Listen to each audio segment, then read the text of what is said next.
They say a man doesn't know what he has until it's gone, but that's a comfortable lie we tell ourselves to justify stupidity. Nathaniel Blackthorne knew exactly what he had, a wife who would have walked through fire for him, and he threw it away anyway because he confused obsession with love and familiarity with emptiness. Now here he stands in the wreckage of his own making, watching the woman he destroyed shine brighter without him than she ever did beside him. And the bitter truth is this: some men don't deserve second chances, and some losses should haunt you forever. What happens when a man who had everything realizes too late that he traded gold for painted glass? Stay with me until the end, because this is the kind of ruin that starts with arrogance and ends with a silence so complete it swallows you whole. The morning of Nathaniel Blackthorne's destruction began like any other, with his wife's absence. He didn't notice at first. The Duke of Blackthorne rarely noticed anything about Evelyn unless it inconvenienced him, and her quiet departure from their bed before dawn had become so routine over the past year that the empty space beside him felt more natural than her presence ever had. He woke to sunlight streaming through the tall windows of Blackthorne Manor, stretched across Egyptian cotton sheets that cost more than most families earned in a month, and rang for his valet without once wondering where his Duchess had gone. Thomas appeared within minutes, his face professionally blank as he laid out Nathaniel's riding clothes. "The Duchess is in the morning room, Your Grace," Thomas said without being asked. Nathaniel grunted. "Tell her I'll be riding with Lord Pemberton this morning. I won't need breakfast." "Very good, Your Grace." The valet's voice held no inflection, no judgment, but Nathaniel caught the slightest hesitation before Thomas turned away. It irritated him in a vague, unfocused way that he didn't bother to examine. Servants always had opinions they thought they were entitled to, as if proximity to nobility gave them insight into matters beyond their station. He dressed quickly and took the servant's stairs down to avoid passing the morning room entirely. Evelyn would be sitting there with her tea and her correspondence, writing thank you notes for some charity function or another, being perfectly gracious and perfectly boring. 5 years of marriage had taught Nathaniel that his wife's capacity for tedious propriety knew no bounds. The stables smelled of hay and leather and horse sweat, honest smells that reminded him of his youth before duty, and expectations had caged him inside a role he'd never wanted. His stallion, Obsidian, tossed his head as the grooms saddled him, eager for the run. Nathaniel understood that eagerness. He felt it too, the desperate need to escape the suffocating weight of being the Duke of Blackthorne, if only for a few hours. "Beautiful morning for it," Pemberton called out as his own mount was brought around. He was already astride, his round face flushed with the exertion of hoisting himself into the saddle.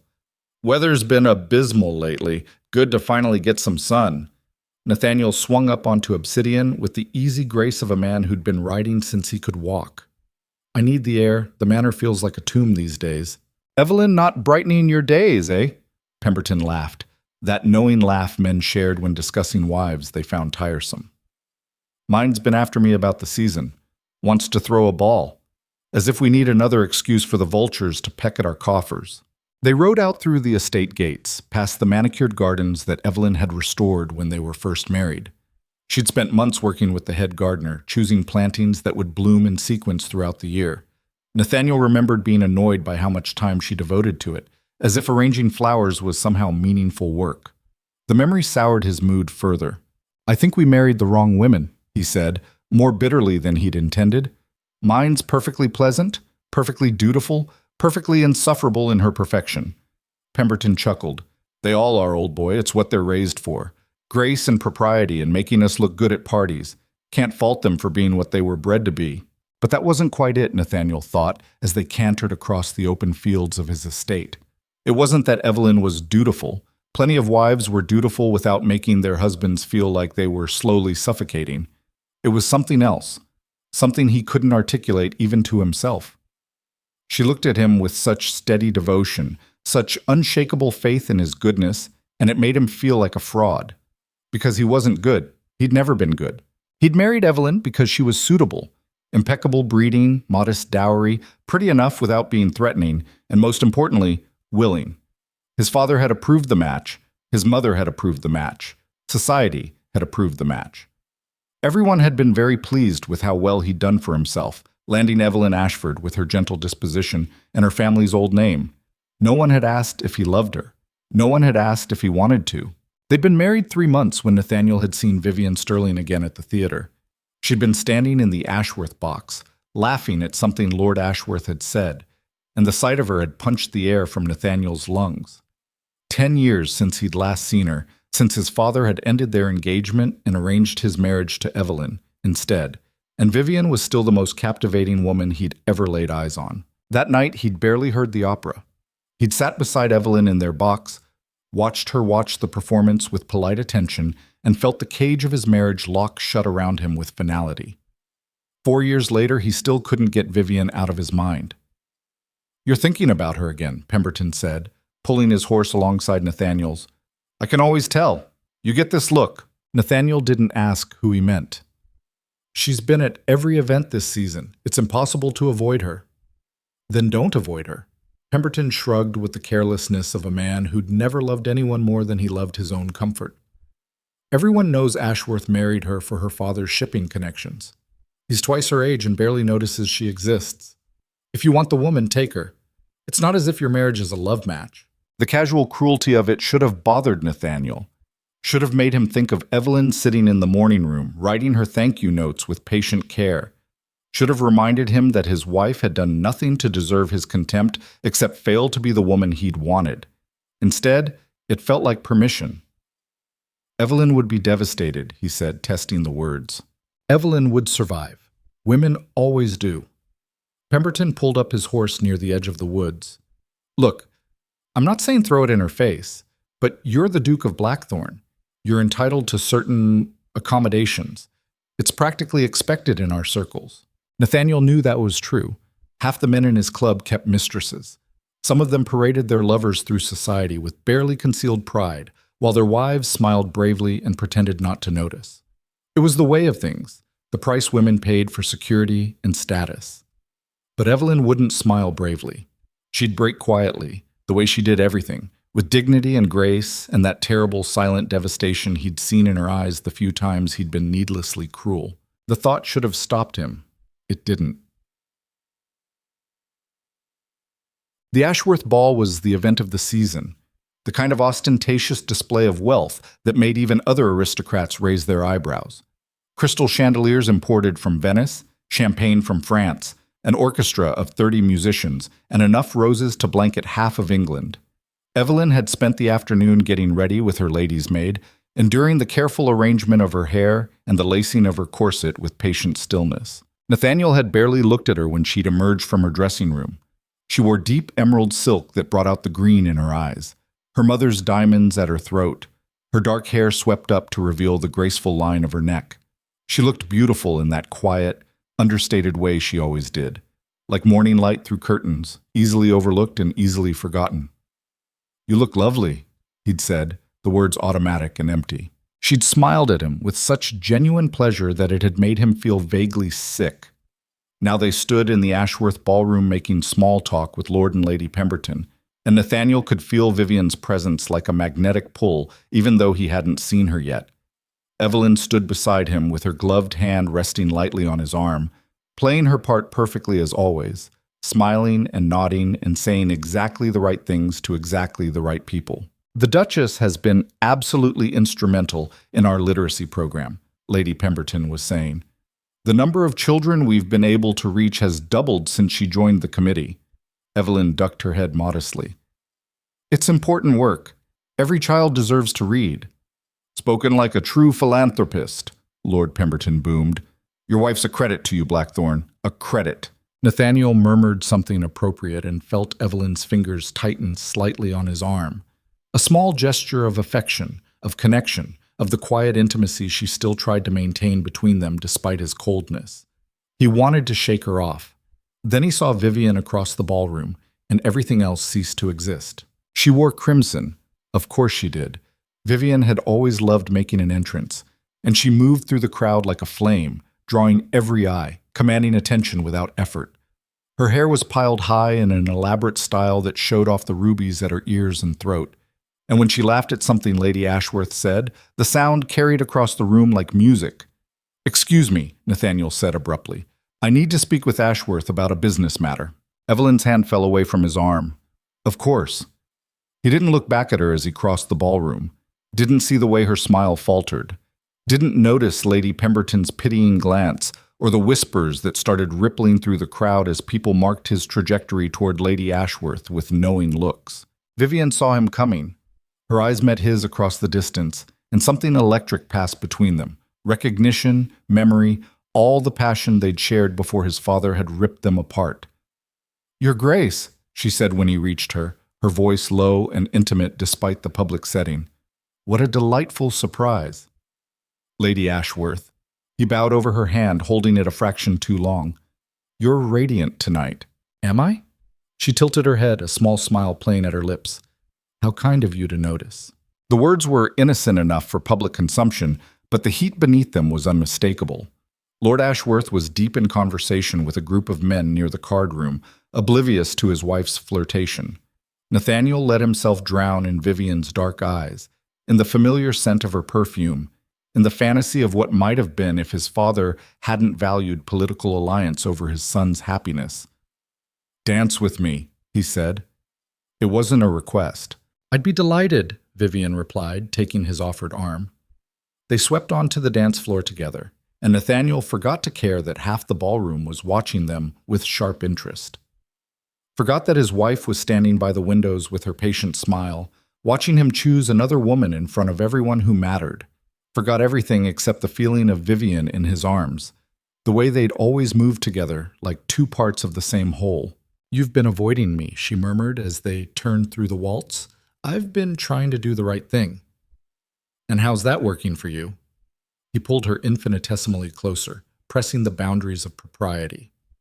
"Miserably." She laughed, that same laugh he'd fallen in love with when they were both too young to know better. "You married her because your father told you to. That doesn't mean you have to stay miserable." "She's my wife, Vivian." "And I should have been." The words were fierce, years of bitterness compressed into a single sentence. "We should have been together. We still could be." The waltz ended. They stood in the middle of the dance floor, holding each other while couples flowed around them, and Nathaniel made the choice that would destroy everything. "Meet me," he said, "tomorrow. The old hunting lodge on the east side of my estate, 2:00. Vivian's eyes glittered with triumph. "I'll be there."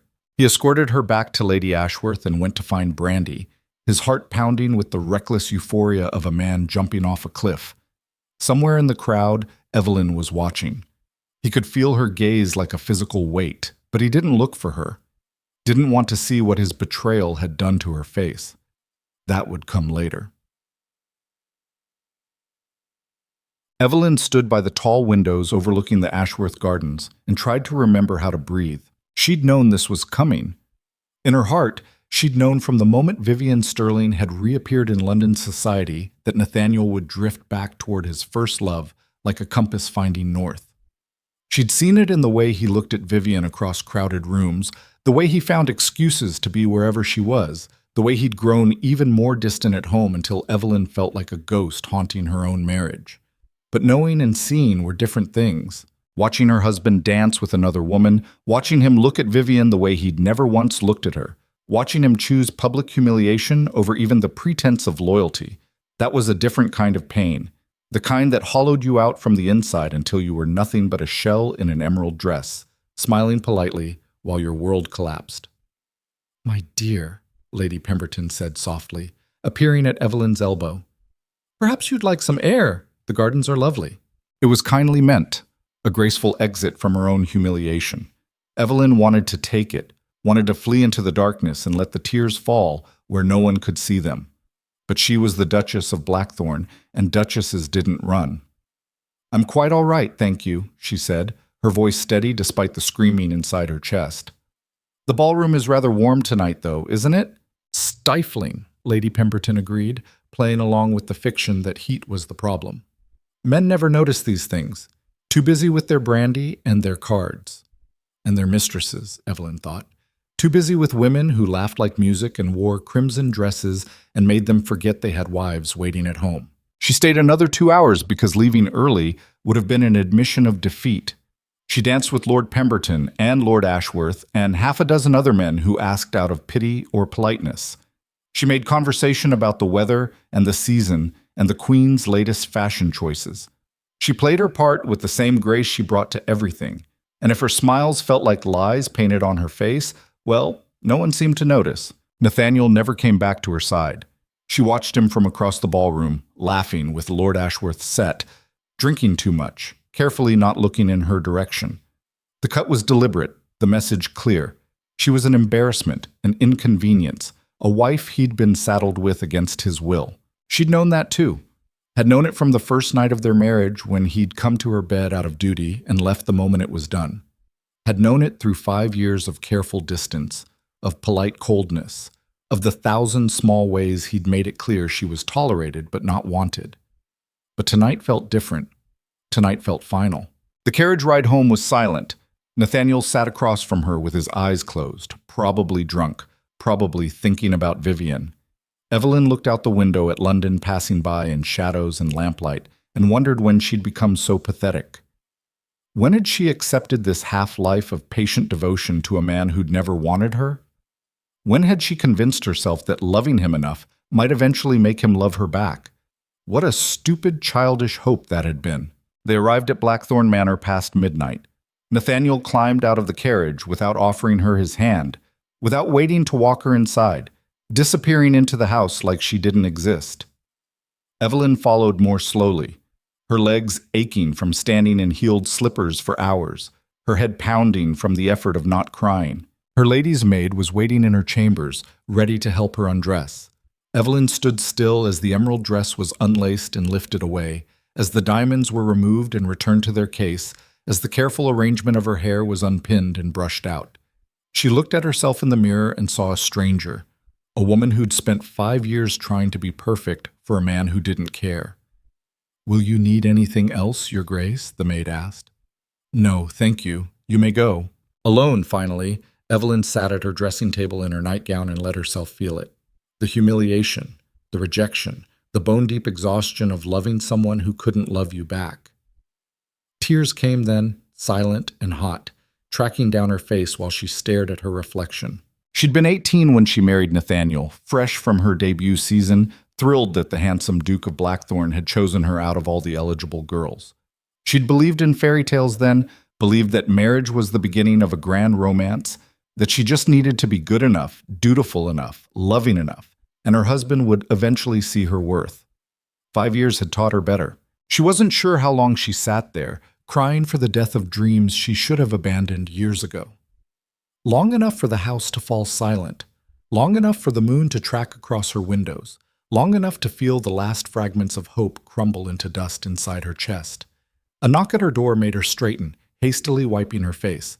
"Come in." It was Nathaniel. He stood in the doorway in his shirt sleeves, his cravat undone, swaying slightly. Definitely drunk then. His eyes were glassy and unfocused, and when he looked at her, she wasn't sure he actually saw her. "I need to tell you something," he said. Evelyn's heart clenched. This was it. This was the moment he'd ask for a divorce, or a formal separation, or permission to openly keep Vivian as his mistress. She gripped the edge of her dressing table and waited for the final blow. "I'm going to the hunting lodge tomorrow. Don't wait dinner for me." That was it. That was all he'd come to say. He turned to leave. "Nathaniel," she heard herself say, "please don't do this." He paused, his back to her. "Don't do what?" "Don't throw away our marriage for something that ended 10 years ago." "Our marriage?" He laughed, the sound ugly and bitter. "Is that what you call this? This polite fiction we've been performing for half a decade? I call it a commitment. I call it the vows we made before God and everyone we know. Vows my father forced me to make. Vows I never wanted." He turned to face her then, and the casual cruelty in his eyes was worse than hatred. At least hatred was a kind of passion. This was just emptiness. "You want honesty, Evelyn? Here it is. I don't love you. I have never loved you. You were the suitable choice, the safe choice, the choice that pleased everyone except me." The words hit like physical blows, each one calculated to wound. Evelyn felt something crack inside her chest, something that had been holding her together through sheer force of will. "I've been a good wife to you," she said quietly. "I've done everything you asked, been everything you needed." That's the problem. He walked toward her and she could smell the brandy on his breath. You're so damned perfect at being what I need that you've never once been what I want. You're a duchess. You're a charitable saint. You're a flawless ornament I can trot out at parties to prove what a respectable man I am. But you're not her. Vivian. Always Vivian. She doesn't love you, Evelyn said. She loves your title, your money, the scandal of taking you from your wife. And what do you love? The prestige of being a duchess? The security of my name? I love you. The words came out broken, pathetic. I have loved you from the day we met. I've loved you through every cold word, every dismissal, every night you've chosen anywhere but our bed. I've loved you even though you've never given me a single reason to. For a moment, something flickered across his face. Guilt maybe, or pity, or the distant echo of a conscience he'd been steadily drowning in brandy and resentment. But it passed quickly, replaced by the same cold indifference. Then you're a fool, he said, because I can't give you what you want. I can't manufacture feelings that don't exist, and I'm tired of pretending. He left then, closing the door behind him with a quiet click that felt more final than slamming it would have. Evelyn sat very still in the silence that followed, her hands folded in her lap, her spine straight despite the shaking that threatened to tear her apart.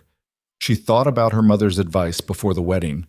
A woman's strength is in her endurance. You'll love him through the difficult times, and eventually he'll see your worth. Her mother had been wrong. There was no endurance left in her, no strength, no hope.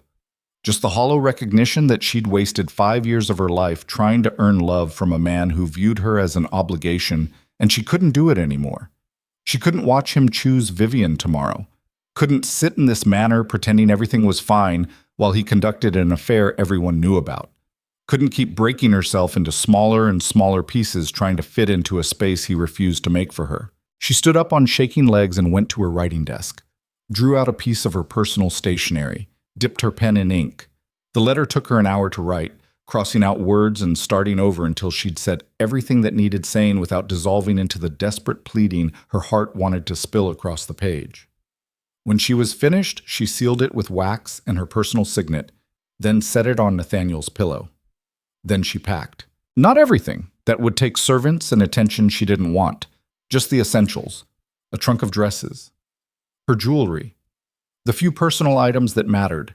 Her mother's prayer book. The pressed flowers from her wedding bouquet that she'd kept like a fool. The letters from her father before he'd passed. Her lady's maid found her in the gray light of dawn, surrounded by half-packed trunks. "Your Grace," Margaret breathed. "What are you doing?" "I'm leaving." "Leaving? But where will you go?" "My aunt's estate in Ashbury. She's been asking me to visit for years." Evelyn closed the trunk and looked at Margaret steadily. "I need you to arrange a carriage, quietly. I'll be gone before the household wakes." "Does His Grace know?" "He will soon enough." Margaret's face crumpled with the kind of sympathy that made Evelyn's composure threaten to shatter. "Oh, Your Grace, I'm so sorry. Everyone knows about Lady Ashworth. It's shameful how he's treating you." "Don't," Evelyn said softly. "Don't pity me. Just help me leave with my dignity intact, please." The carriage was ready within the hour. Evelyn walked through Blackthorn Manor one last time, trailing her fingers along the walls she'd tried so hard to make into a home. The morning room where she'd spent countless hours. The library where she'd hoped Nathaniel might join her for quiet evenings. The portrait gallery where their wedding painting hung, both of them young and hopeful and headed toward disaster. She didn't look back as the carriage pulled away, carrying her toward whatever came next. Behind her, Nathaniel slept late into the morning, dreaming of Vivian and already planning his afternoon at the hunting lodge. He didn't find Evelyn's letter until nearly noon, and when he did, he read it with more irritation than concern. "Nathaniel, I'm leaving because staying would destroy what little of myself I have left. You've made it clear I'm unwanted, and I won't force my presence on someone who finds it burdensome. I release you to pursue whatever happiness you believe Lady Ashworth can provide, though I suspect you'll find it's built on different lies than ours was. I don't hate you. I can't hate someone I've loved as completely as I've loved you, but I also can't watch you anymore. Can't endure the casual cruelty you don't even recognize as cruelty because you've never cared enough to notice what your indifference does to me. I hope you find what you're looking for. I truly do." but I won't be here when you realize it wasn't what you needed. Evelyn. He read it twice, standing in his dressing room while his valet waited with his riding clothes. Then he folded it carefully and placed it in his desk drawer, already dismissing it as the dramatic gesture of a wounded wife, who'd be back within a week once she'd made her point. Evelyn would come home. Women always did. He had more important things to think about. At 2 o'clock, he rode to the hunting lodge where Vivian was waiting, and the affair that would ruin his life began in earnest while his wife's carriage carried her further away with every mile, heading toward a future that had no space for the Duke of Blackthorn in it at all. Nathaniel had always believed that desire and satisfaction were the same thing, that wanting something badly enough meant having it would finally quiet the restlessness that had lived in his chest since boyhood.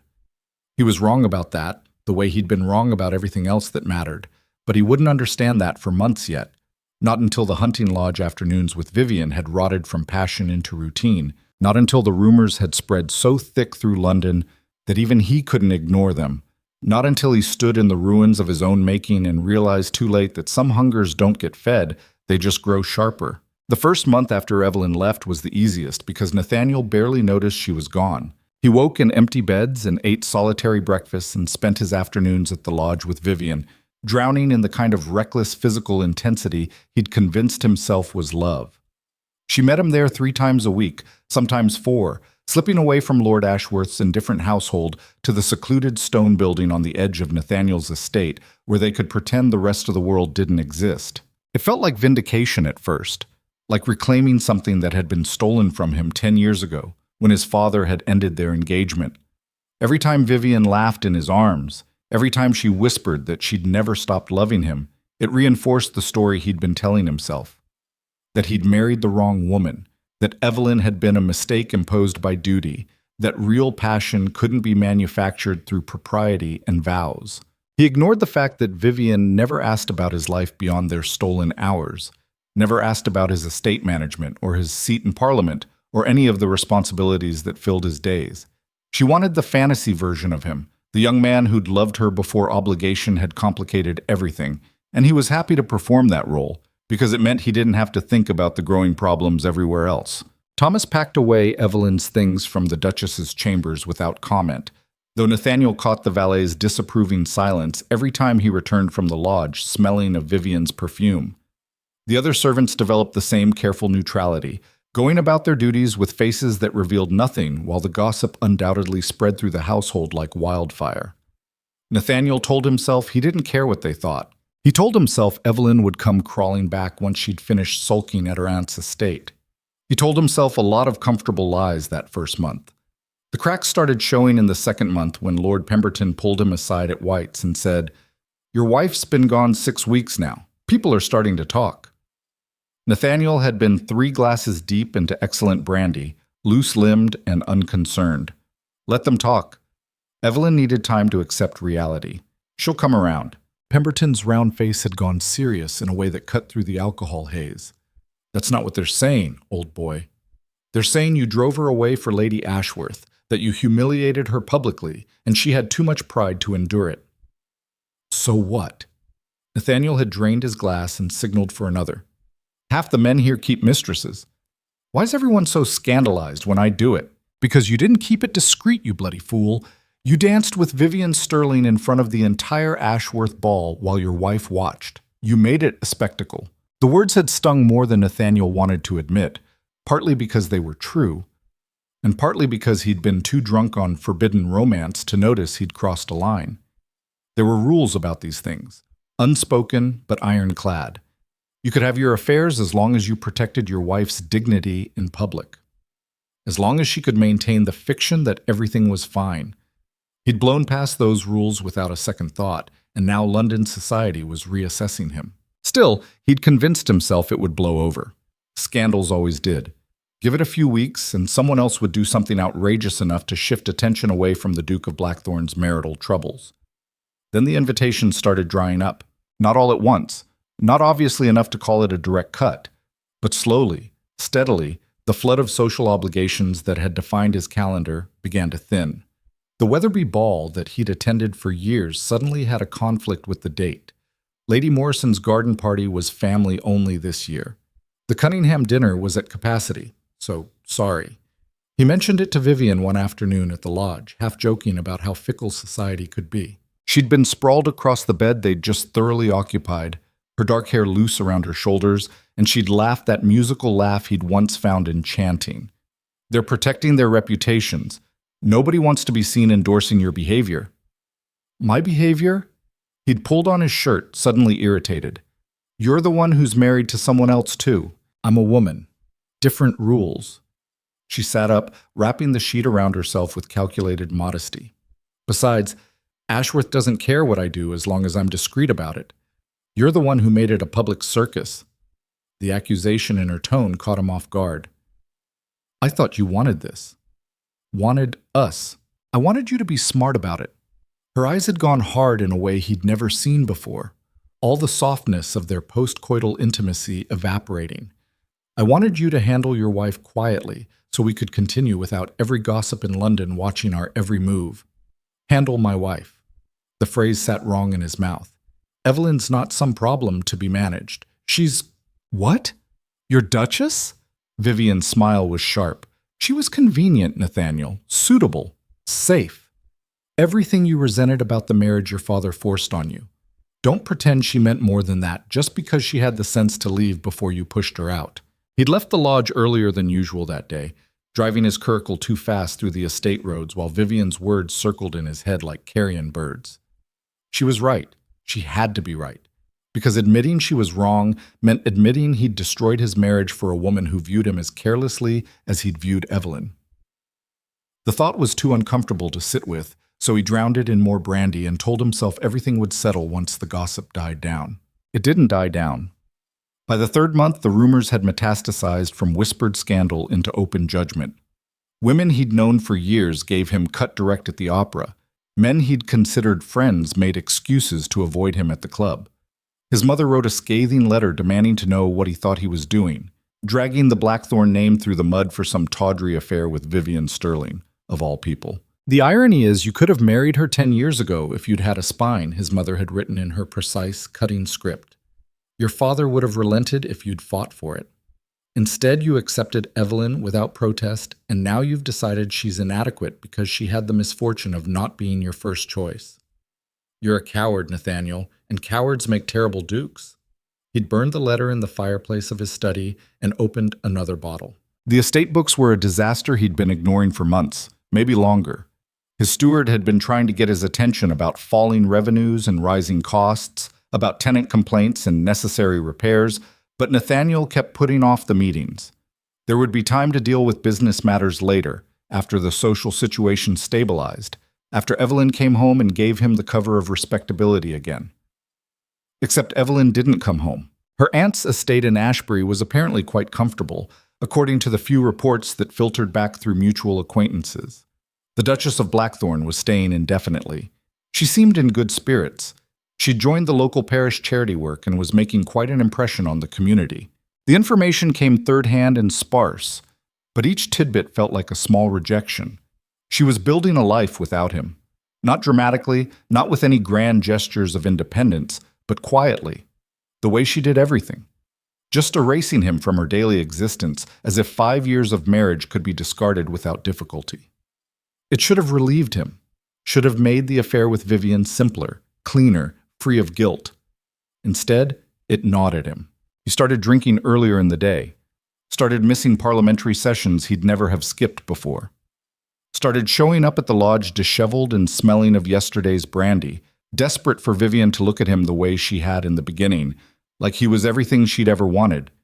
But the way she looked at him was changing too. You need to pull yourself together, she said one afternoon in late summer when he'd arrived 2 hours late and halfway to drunk. This isn't attractive, Nathaniel. I'm having a difficult time. His words slurred slightly. Society's being brutal. Because you're making it easy for them. She was already dressing, buttoning her gown with brisk efficiency. You're the Duke of Blackthorne. Act like it.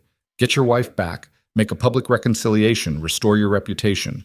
Then we can continue more carefully. He stared at her, trying to process what she'd just said. You want me to reconcile with Evelyn? I want you to stop being pathetic.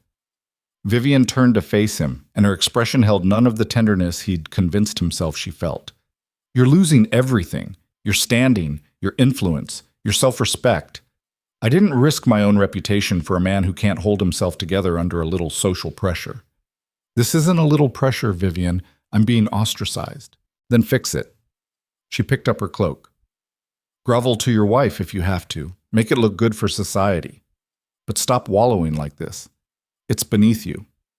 She left him sitting on the edge of the bed in his unbuttoned shirt, staring at the closed door and trying to understand when exactly the passionate reunion of star-crossed lovers had curdled into this transactional coldness. The realization that Vivian had never loved him, had only loved what he represented, the status and security and scandalous excitement of stealing a duke from his duchess, should have devastated him.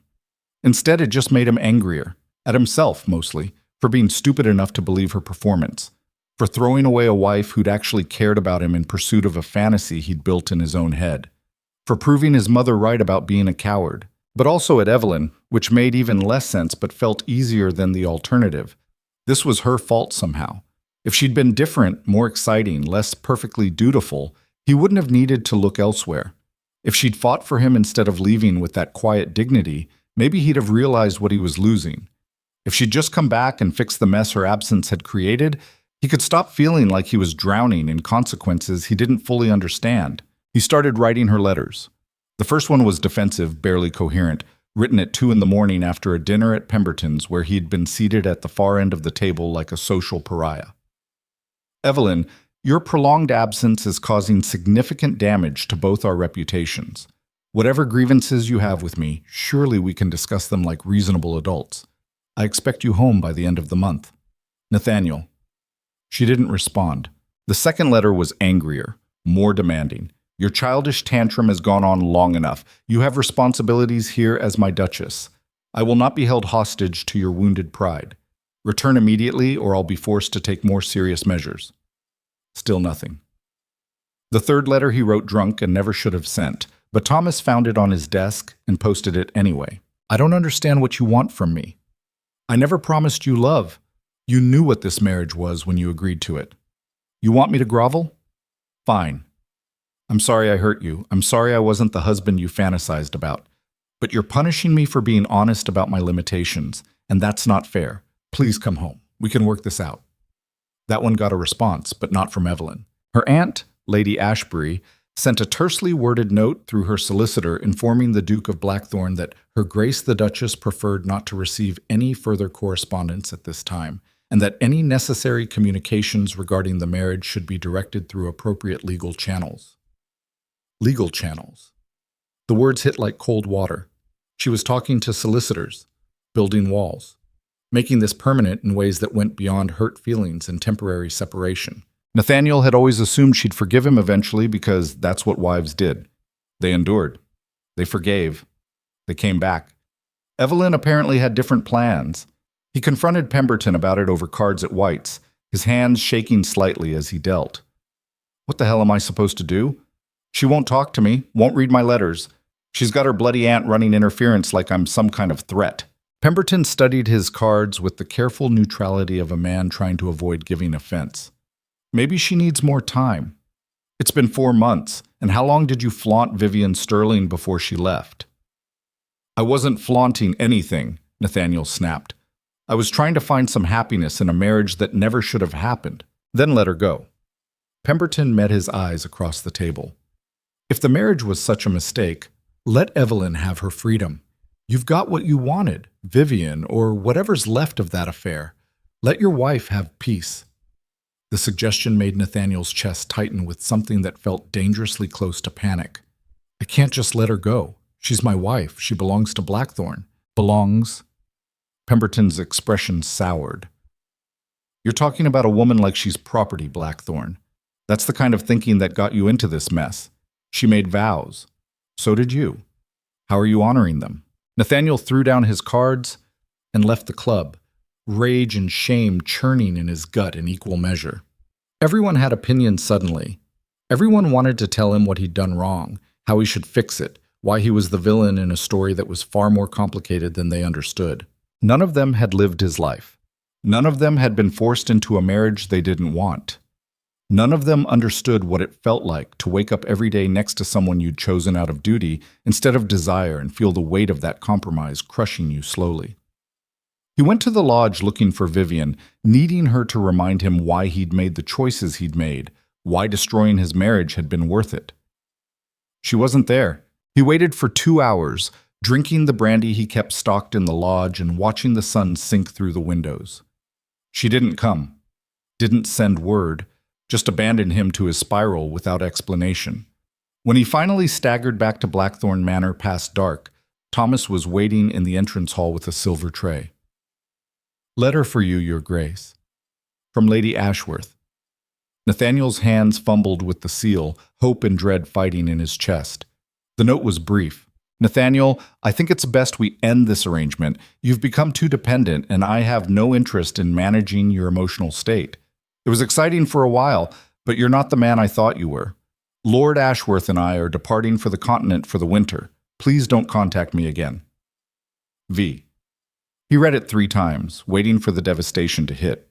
It didn't come. Just a hollow kind of recognition that he'd destroyed his marriage for a woman who'd never seen him as anything more than a diversion. And now he had nothing. No wife, no mistress, no reputation, no respect. Just the echoing silence of Blackthorn Manor and the growing pile of unpaid accounts his steward kept trying to make him address. The 4th month became the 5th, and Nathaniel stopped pretending he had control of anything. The estate finances were worse than he'd realized. Years of neglect and extravagant spending had created a crisis that required immediate attention. Tenant cottages needed repairs. Drainage systems were failing. Debts were mounting faster than revenues could cover them. His steward, a patient man named Harrison, who'd served the Blackthorn estate for 30 years, finally cornered him in the study with a stack of ledgers and a grim expression. "Your Grace, we need to discuss the financial situation. It's reached a critical point." "Not now, Harrison." "When then?" The steward's voice held an edge Nathaniel had never heard before. "When the creditors start seizing assets? When we can't pay the staff? When the tenants revolt because their homes are falling down around them?" I said not now. "With respect, Your Grace, it has to be now." Harrison dropped the ledgers on the desk with a heavy thud. Her Grace used to handle much of the estate management, the household accounts, the tenant relations, the charity obligations. Since she left, everything's fallen apart because you haven't stepped in to fill that gap. Evelyn had done all that? Nathaniel tried to remember ever paying attention to what his wife did with her days, beyond the vague awareness that she was always busy with something charitable and boring. She kept this estate running while you focused on Parliament and other pursuits. Harrison's disapproval was subtle but unmistakable. Now she's gone and you haven't replaced her organizational capabilities. We're hemorrhaging money and you don't seem to care. I care. Then prove it. The steward's eyes were hard. Sit down and go through these books with me. Make the decisions that need making. Or find a way to bring your wife home because she's the only reason this estate functioned as well as it did. Nathaniel wanted to argue that it wasn't his fault Evelyn had left, that she was the one who'd abandoned her responsibilities, that Harrison had no right to speak to a duke with such insubordination. But the words died in his throat because they all knew the truth. He'd driven her away. He'd been so focused on his own misery and his fantasy of Vivian that he'd never noticed Evelyn was holding together the practical reality of their lives. Never appreciated that her quiet competence was the only thing preventing the kind of disaster that was now crashing down around him. "Fine," he said, dropping into his chair. "Show me." They spent 6 hours going through the books, and with every page, Nathaniel felt his carefully constructed narrative of himself as the wronged party crumble further. Evelyn had been managing an operation that touched hundreds of lives. Tenant families who depended on the Blackthorn estate for their livelihoods. Staff who relied on timely wages. Charitable organizations that counted on her patronage. All of it organized with meticulous care in her neat handwriting. Budgets balanced, expenditures tracked, obligations met. She'd been running a small kingdom while he'd been feeling sorry for himself about being trapped in a marriage he didn't want. "Your Grace," Harrison said as midnight approached and they finally reached the bottom of the pile. "You need to make a choice. Either commit to learning how to do this yourself or convince your wife to return. Because without one or the other, Blackthorn won't survive another year." The stark assessment should have galvanized him into action. Instead, he just felt tired Tired of fighting battles he didn't understand. Tired of being judged by people who didn't know what it was like to be him. Tired of the constant low-grade panic that something essential was slipping through his fingers, and he couldn't figure out how to hold on. He started spending more time in the study going through the estate business, forcing himself to understand the systems Evelyn had built. It was mind-numbing work that he had no aptitude for, and he resented every minute of it while simultaneously gaining a grudging respect for how much his wife had carried without ever complaining. The social exile continued. London had fully turned against him now, the whispers no longer even bothering to be discreet. He'd become a cautionary tale. The Duke who'd destroyed his marriage for a woman who didn't want him, who'd humiliated his Duchess publicly and then couldn't understand why society disapproved. His mother stopped writing entirely, which was somehow worse than her scathing letters. Pemberton still tolerated his presence at the club, but with a wariness that suggested their friendship had limits Nathaniel was approaching. And through it all, Evelyn remained in Ashbury, living her quiet life and apparently doing just fine without him. The reports that filtered back were maddeningly vague, but consistently positive. The Duchess was thriving. The Duchess had started a literacy program for tenant children. The Duchess had been invited to dine with Lord Ashbury and his family. Wait, Lord Ashbury? Nathaniel had been half drunk when Pemberton mentioned it, sitting in the club library where fewer people could witness his deterioration. She's been spending time at the neighboring Ashbury estate, Pemberton said carefully. Lord Ashbury's son recently returned from his medical work abroad. Apparently he and the Duchess have been collaborating on some charitable project. Nathaniel's hand tightened around his glass. What kind of project? Something about health care for rural populations. Pemberton watched him warily. It's all very proper, Blackthorne. Don't go imagining scandals where there aren't any. But the seed was planted. The idea that Evelyn might be moving on, might be building a life that included other men, even in a professional capacity, ignited something primitive in Nathaniel's chest. Something that felt like ownership and entitlement and the belated recognition that he'd thrown away something valuable. He told himself it was concern for propriety, that as her husband, he had a right to know who she was associating with. That 6 months of separation didn't give her license to involve herself with strange men. The truth, which he couldn't quite admit even to himself, was simpler and uglier. He couldn't stand the thought of someone else seeing value in Evelyn when he'd spent 5 years treating her like an obligation. He wrote another letter, this one supposedly about estate business, but really just an excuse to remind her she was still his wife. Evelyn, the estate requires your attention to several administrative matters. Your prolonged absence has created complications that cannot be resolved without your input on household management. I suggest we schedule a meeting at Blackthorne Manor to discuss these issues. Nathaniel. The response came a week later, and it wasn't from Evelyn. It was from a solicitor in London, a Mr. Whitfield, whose firm specialized in aristocratic domestic disputes. The letter was professionally courteous and absolutely devastating. Your Grace, I write on behalf of Her Grace the Duchess of Blackthorne regarding your recent correspondence. The Duchess has asked me to inform you that she has no intention of returning to Blackthorne Manor for any purpose. All administrative matters you mentioned can be handled through written correspondence directed to this office.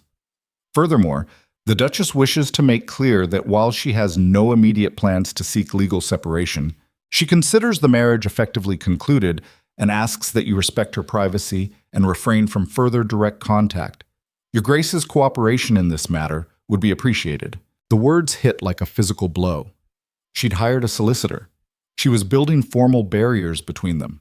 She was treating their marriage like a business arrangement that had reached the end of its useful term. And the worst part, the part that made Nathaniel's hand shake as he read the letter a second time, was that she wasn't being vindictive about it, wasn't demanding anything, wasn't punishing him beyond the simple act of removal. She was just done with him, done with trying, done with the patient devotion he'd taken for granted and then trampled when it became inconvenient.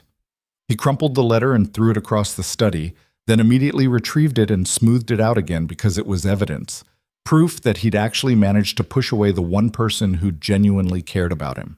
The rational response would have been to respect her wishes, to let her have the peace she was asking for, to focus on salvaging what remained of his estate and his reputation and accept that some mistakes couldn't be undone.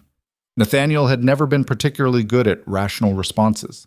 Instead, he got drunk and made plans to go to Ashbury himself, to force a confrontation that would somehow make Evelyn see reason. In his brandy-soaked logic, if he could just talk to her face to face, explain that he understood now, that he was sorry, that he needed her, surely she'd relent. Surely she'd forgive him the way wives were supposed to forgive. Pemberton talked him out of it. "Don't," the older man said flatly when Nathaniel announced his intentions. "Don't show up on her doorstep like some obsessed fool. You'll only make it worse." How could it possibly be worse? Because right now she's maintaining dignity and distance. If you chase after her, you'll look desperate and she'll look justified in everything she's done. Pemberton leaned forward, his face unusually serious. "You want her back? Prove you've changed. Fix your estate, rebuild your reputation. Show her through actions, not words, that you're worth reconsidering. I don't have time for that. The creditors are circling, the estate's falling apart. Then you should have thought about that before you threw away the woman holding it all together." The brutal honesty of it sobered Nathaniel faster than coffee ever could. He spent the next month trying to do what Pemberton suggested, throwing himself into estate management with grim determination, cutting unnecessary expenses, meeting with tenants, forcing himself to care about drainage ditches and crop rotations, and all the tedious details that kept a duchy functioning. It was exhausting work that made him appreciate just how much Evelyn had been doing without recognition or thanks. But it wasn't enough. The financial hole was too deep, the social damage too extensive. Every time he thought he'd made progress, some new crisis would emerge. A major tenant threatening to leave, a supplier demanding immediate payment, a scandal sheet running another story about the disgraced Duke of Blackthorn and his abandoned Duchess. Winter came early that year, and with it a cold that seeped into Blackthorn Manor's bones and made the emptiness more obvious. The house had always been large, but with Evelyn gone it felt cavernous. Her absence echoed in every room she used to occupy, every space she'd tried to make warm and welcoming. The morning room where she'd handled correspondence, the library where she'd read by the fire, the gardens she'd restored that were now falling back into neglect without her attention. All of it reminded him that he'd had something precious, and he'd ground it into dust through sheer selfish stupidity. The breaking point came in early December. Nathaniel was in his study going through another round of impossible financial decisions when Thomas knocked and entered with unusual formality. "Your Grace, there's a gentleman here to see you. A Dr. Adrian Whitmore from Ashbury." The name sent ice through Nathaniel's veins. The son. Lord Ashbury's son. The one who'd been collaborating with Evelyn on charitable work. "Send him in." Dr. Whitmore was everything Nathaniel wasn't, confident without arrogance, dressed well but not ostentatiously, with the kind of steady competence that came from actually helping people instead of just commanding them. He was perhaps a few years older than Nathaniel, with gray at his temples and the weathered look of someone who'd seen real hardship. "Your Grace," Whitmore said with a polite nod. "Thank you for seeing me. I didn't have much choice." Nathaniel didn't offer him a seat. "What do you want?" "I wanted to discuss the Duchess." Whitmore's directness was almost refreshing. "I've been working with her on several charitable initiatives in Ashbury, and I believe you should know that she's planning to expand those projects significantly. Why would I care about her charity work? Because it's going to require substantial financial commitment. Resources she'll be drawing from Blackthorn Holdings." Whitmore's eyes were sharp. "I thought you should be aware before she formally requests the funds through her solicitor." The audacity of it struck Nathaniel speechless for a moment. "She's planning to spend my money?" "Her money, technically. The Duchess's portion is outlined in your marriage settlement." Whitmore pulled out a folder. "I've brought documentation of the projects she's supporting. They're all legitimate charitable works that will significantly benefit the region." Nathaniel took the folder but didn't open it, too busy trying to process the fact that this stranger knew more about his wife's activities and intentions than he did. "You seem very invested in my wife's charity work, Doctor." "I'm invested in helping people. The Duchess has proven to be an exceptional partner in that endeavor. She's intelligent, compassionate, and deeply committed to making a real difference." Whitmore's expression softened slightly. "She's also one of the finest people I've had the privilege of knowing." The words were simple, stated as fact without any romantic undertone, but they hit Nathaniel like a gut punch. This man, this country doctor who'd known Evelyn for a few months, recognized her worth in a way Nathaniel had failed to for 5 years. "Get out," Nathaniel said quietly. "Your Grace." "Get out of my house." Whitmore studied him for a long moment with something that might have been pity, then nodded and turned to leave. He paused at the door. "For what it's worth, Your Grace, the Duchess never speaks ill of you. She's remarkably kind when discussing your marriage, far kinder than most people would be in her position. You might want to consider what kind of person treats someone who hurt them with such grace." Then he was gone, leaving Nathaniel alone with the folder and the crushing realization that he'd lost more than he'd ever understood. He opened the folder with shaking hands. Inside were detailed plans for a literacy program, a healthcare initiative, and a women's refuge, all ambitious, all carefully budgeted, all bearing Evelyn's meticulous organizational touch. At the bottom was a note in her handwriting, clearly meant for Whitmore, but somehow even more devastating for not being addressed to Nathaniel. "Adrian, thank you for believing in this work. For the first time in years, I feel like what I do matters. Like I matter. That's a gift I didn't know I needed." Nathaniel read it 3 times, each word carving deeper into the hollow space in his chest where certainty used to live.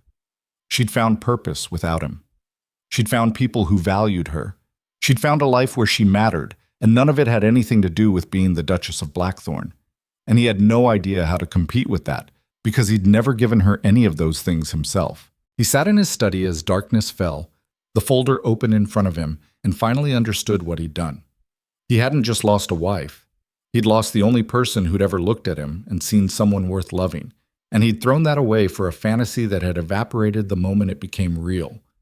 The question now was whether there was any way to fix it, or if some damage went too deep to ever be repaired. Power is a strange thing. You never realize how much of it depends on other people's willingness to pretend you have it until they stop pretending. Nathaniel had spent his entire life believing his title was armor, that being the Duke of Blackthorn meant something immutable and permanent. But titles are just words people agree to respect, and respect can evaporate faster than morning dew when you give them reasons to withdraw it. He was about to learn that lesson in the cruelest way possible, standing in a ballroom watching his wife shine beside another man while everything he'd taken for granted crumbled to dust around him. And the worst part wasn't the public humiliation. It was the private recognition that he'd engineered his own destruction so thoroughly that even he couldn't find a way to blame anyone else. The invitation to the winter gala arrived in mid-January, delivered by royal messenger with all the pomp that suggested refusing wasn't an option. Nathaniel stared at the heavy cardstock with its gold embossing and felt his stomach drop. He hadn't been invited to a major social event in months, not since society had collectively decided he was persona non grata for the Vivian affair and the abandonment of his duchess.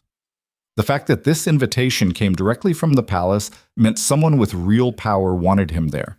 The question was why. Thomas helped him dress for the event with the same professional efficiency he'd always shown, but Nathaniel caught the valet's concerned glances in the mirror as he struggled with his cravat for the 3rd time.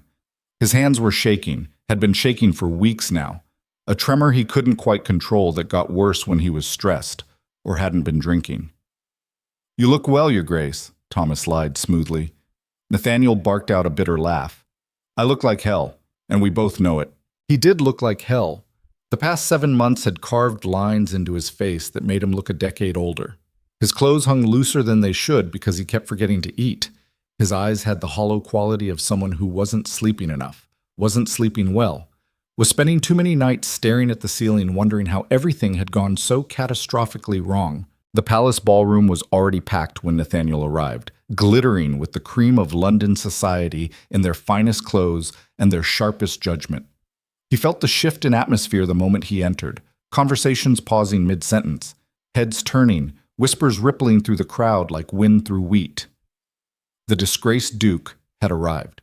He kept his spine straight and his expression neutral, playing the role he'd been trained for since birth, even though every instinct screamed at him to turn around and flee.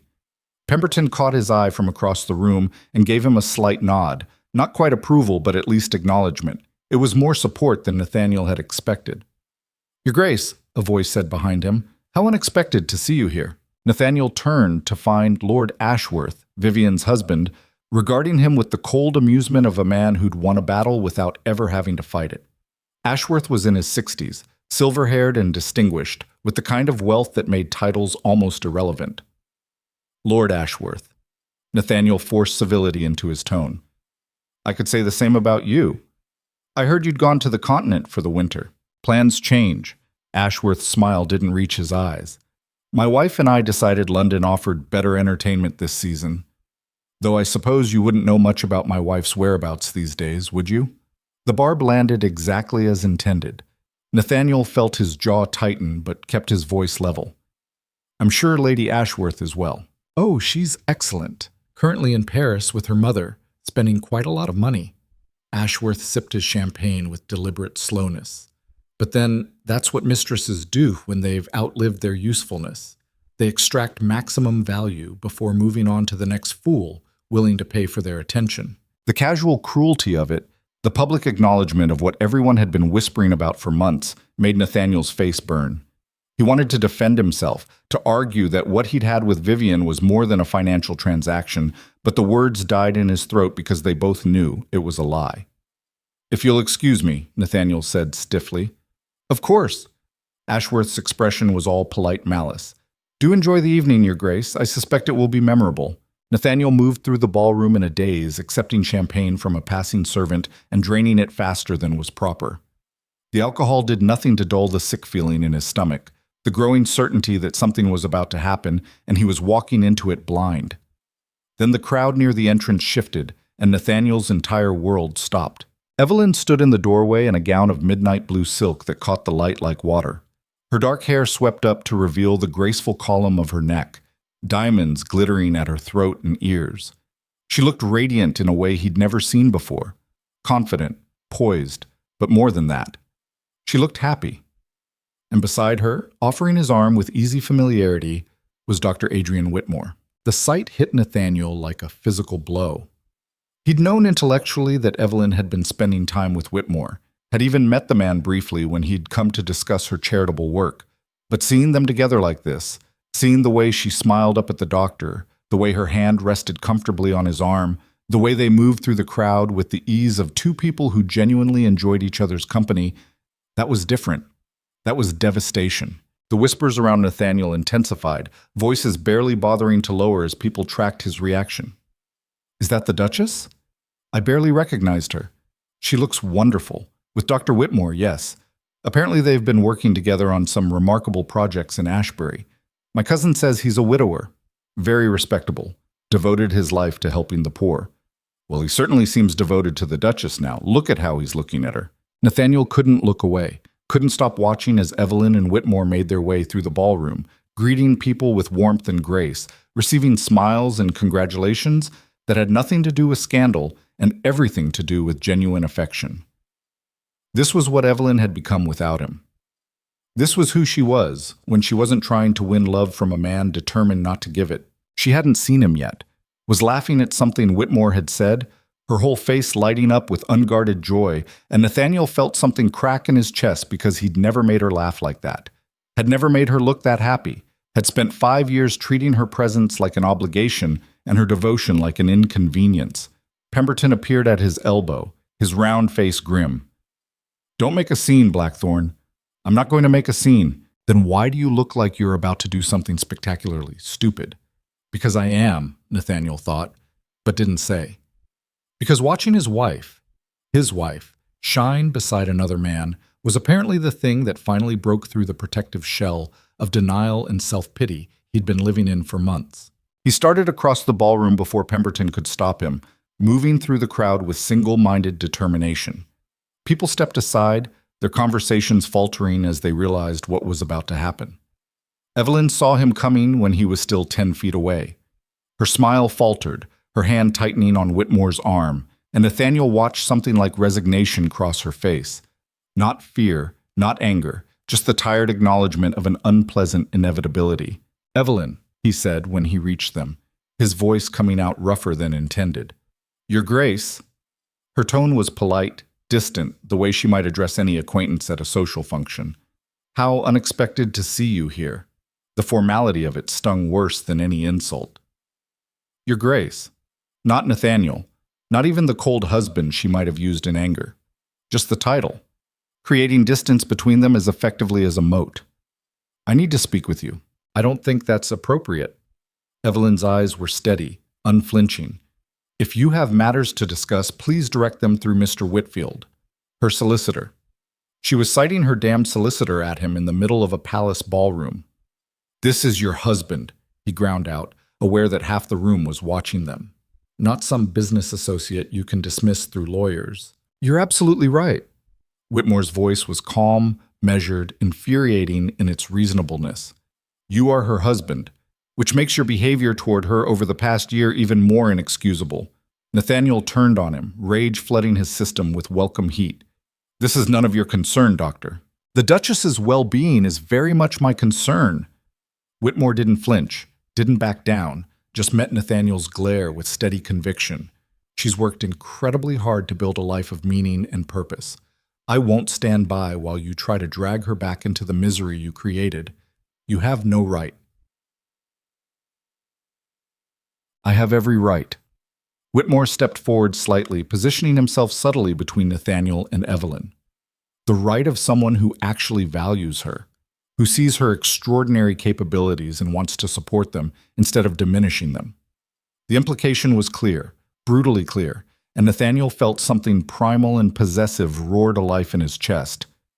You're sleeping with my wife. Adrian, Evelyn said sharply, her hand on Whitmore's arm now restraining rather than resting. Don't know, Whitmore said, his eyes never leaving Nathaniel's. Let's be very clear about something, Your Grace. I respect the Duchess far too much to presume anything beyond friendship while she's still legally bound to you. But if she were free, if she chose to seek an annulment or separation, I would consider it the greatest honor of my life to court her properly. The words hung in the air like a declaration of war. Nathaniel felt the ballroom spinning, felt the weight of hundreds of eyes watching his humiliation, felt the last shreds of his dignity being stripped away in front of everyone who mattered. And underneath all of that was a terrible clarity. Whitmore wasn't the villain here. Wasn't even competition, really. He was just a decent man who'd recognized value in someone Nathaniel had been too blind and too selfish to appreciate. Evelyn? Nathaniel tried again, his voice cracking slightly. Please? Can we talk? Just 5 minutes. She looked at him for a long moment, and he saw something in her eyes that might have been pity. It made him feel smaller than any amount of anger would have.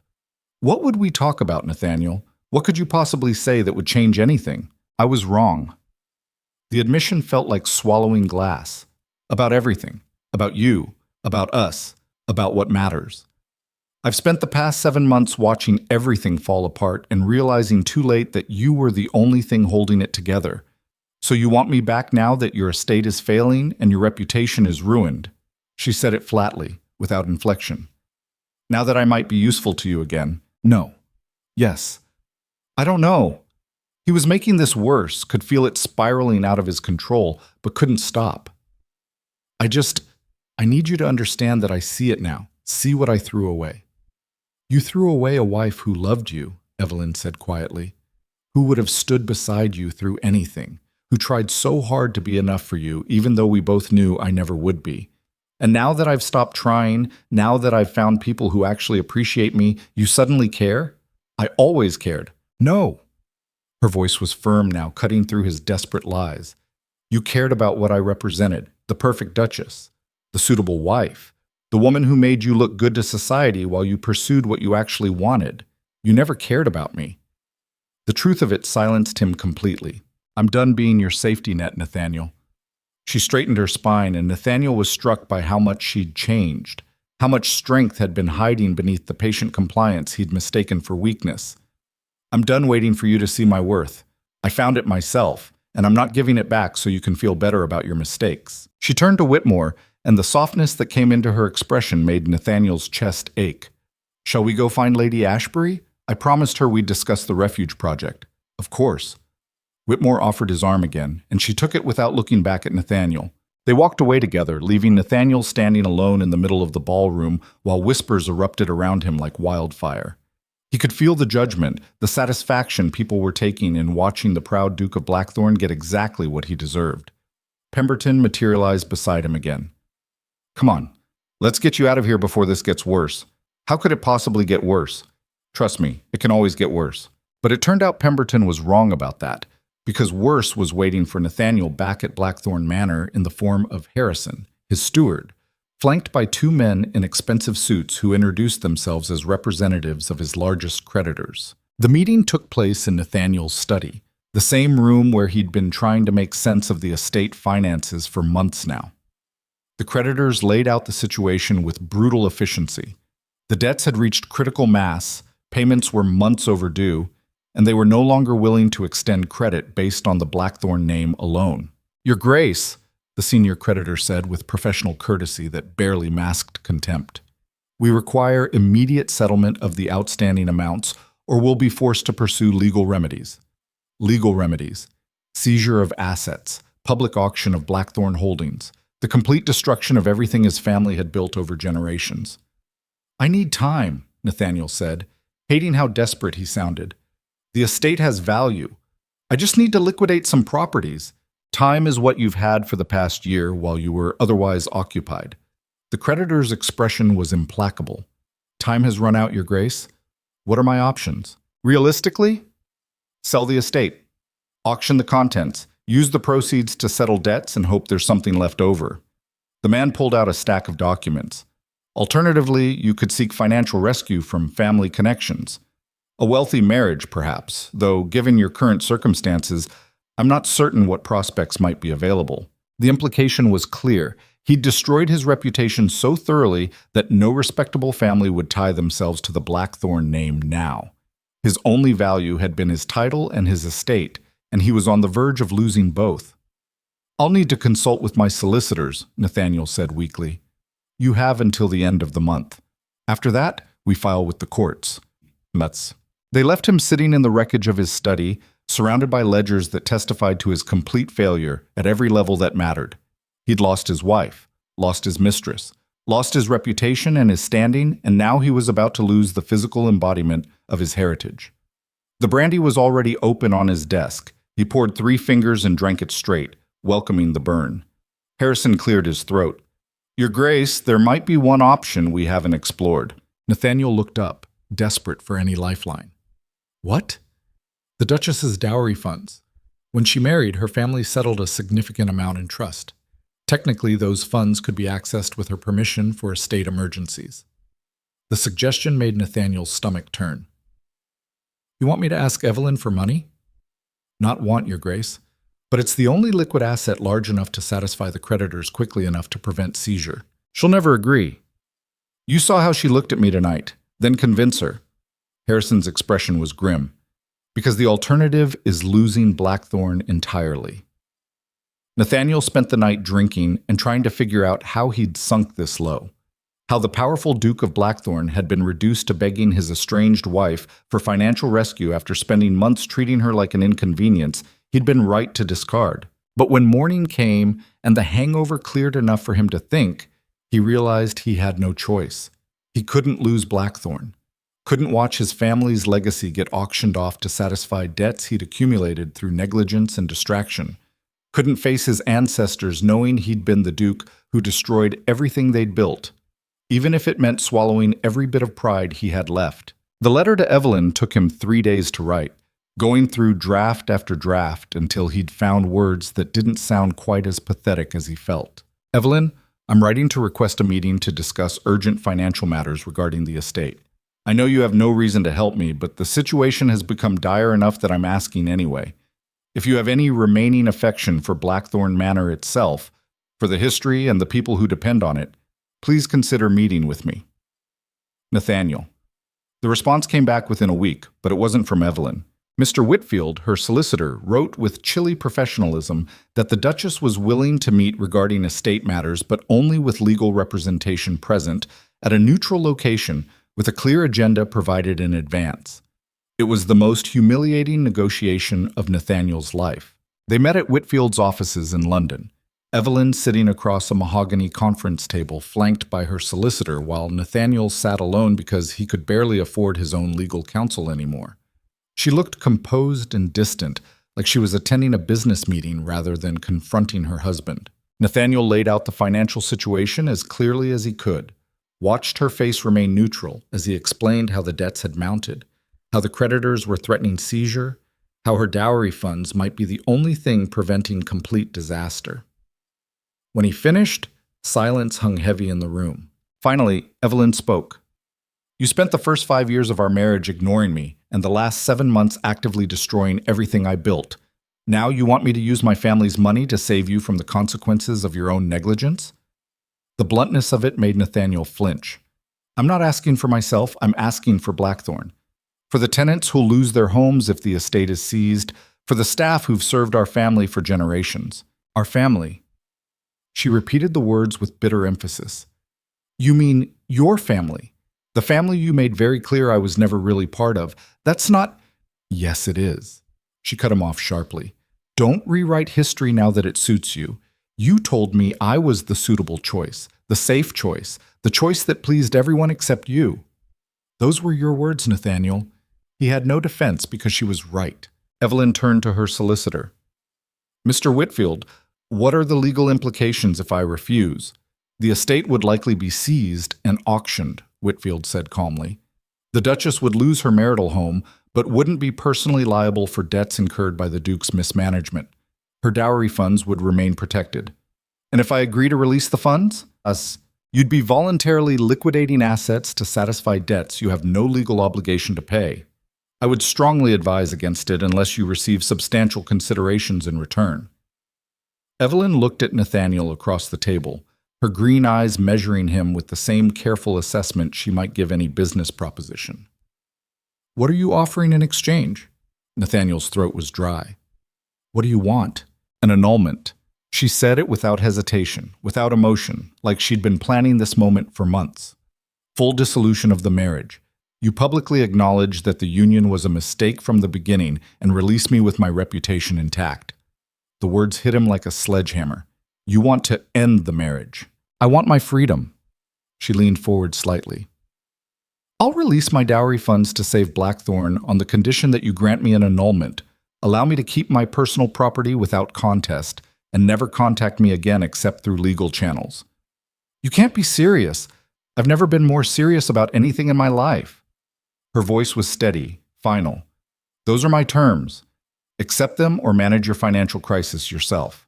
Nathaniel felt the walls closing in, felt the last escape route being sealed off. If he agreed, he lost Evelyn permanently, not just physically but legally, severing every tie that bound them. If he refused, he lost everything else. "What about children?" he asked desperately. "What if we won't?" Her face was stone. "We haven't shared a bed in over a year, Nathaniel. We're not going to have children together. But an annulment means declaring the marriage void, like it never happened." "Exactly." She stood up, signaling the meeting was over. "You have 1 week to decide. After that, my offer expires and you can face your creditors alone." She walked out with Whitfield, leaving Nathaniel sitting in the conference room with the wreckage of his pride scattered around him. He spent the next 6 days trying to find alternatives, tried to secure loans from other sources, tried to sell properties quickly enough to raise funds, tried to call in favors from friends who were suddenly too busy to see him. Every door slammed shut in his face. On the 7th day, he went back to Whitfield's office and signed the papers agreeing to the annulment. The irony wasn't lost on him. He was trading his marriage for the estate he'd already sacrificed his marriage to neglect. Giving up Evelyn to save Blackthorn, when losing Evelyn was what had destroyed Blackthorn in the first place. It was the kind of circular devastation that would have been funny if it wasn't his life. The funds transferred within days, saving the estate from immediate seizure. The annulment proceedings began shortly after, quiet and efficient, handled through legal channels designed to minimize scandal for families who preferred their failures private. Nathaniel signed every document put in front of him with a numb detachment, watching his marriage dissolve into legal language and witness signatures. The final papers arrived on a Tuesday morning in late February. Thomas brought them to the study where Nathaniel had been drinking since before dawn, trying to find the bottom of his second bottle.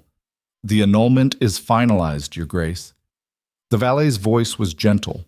"She's no longer your wife."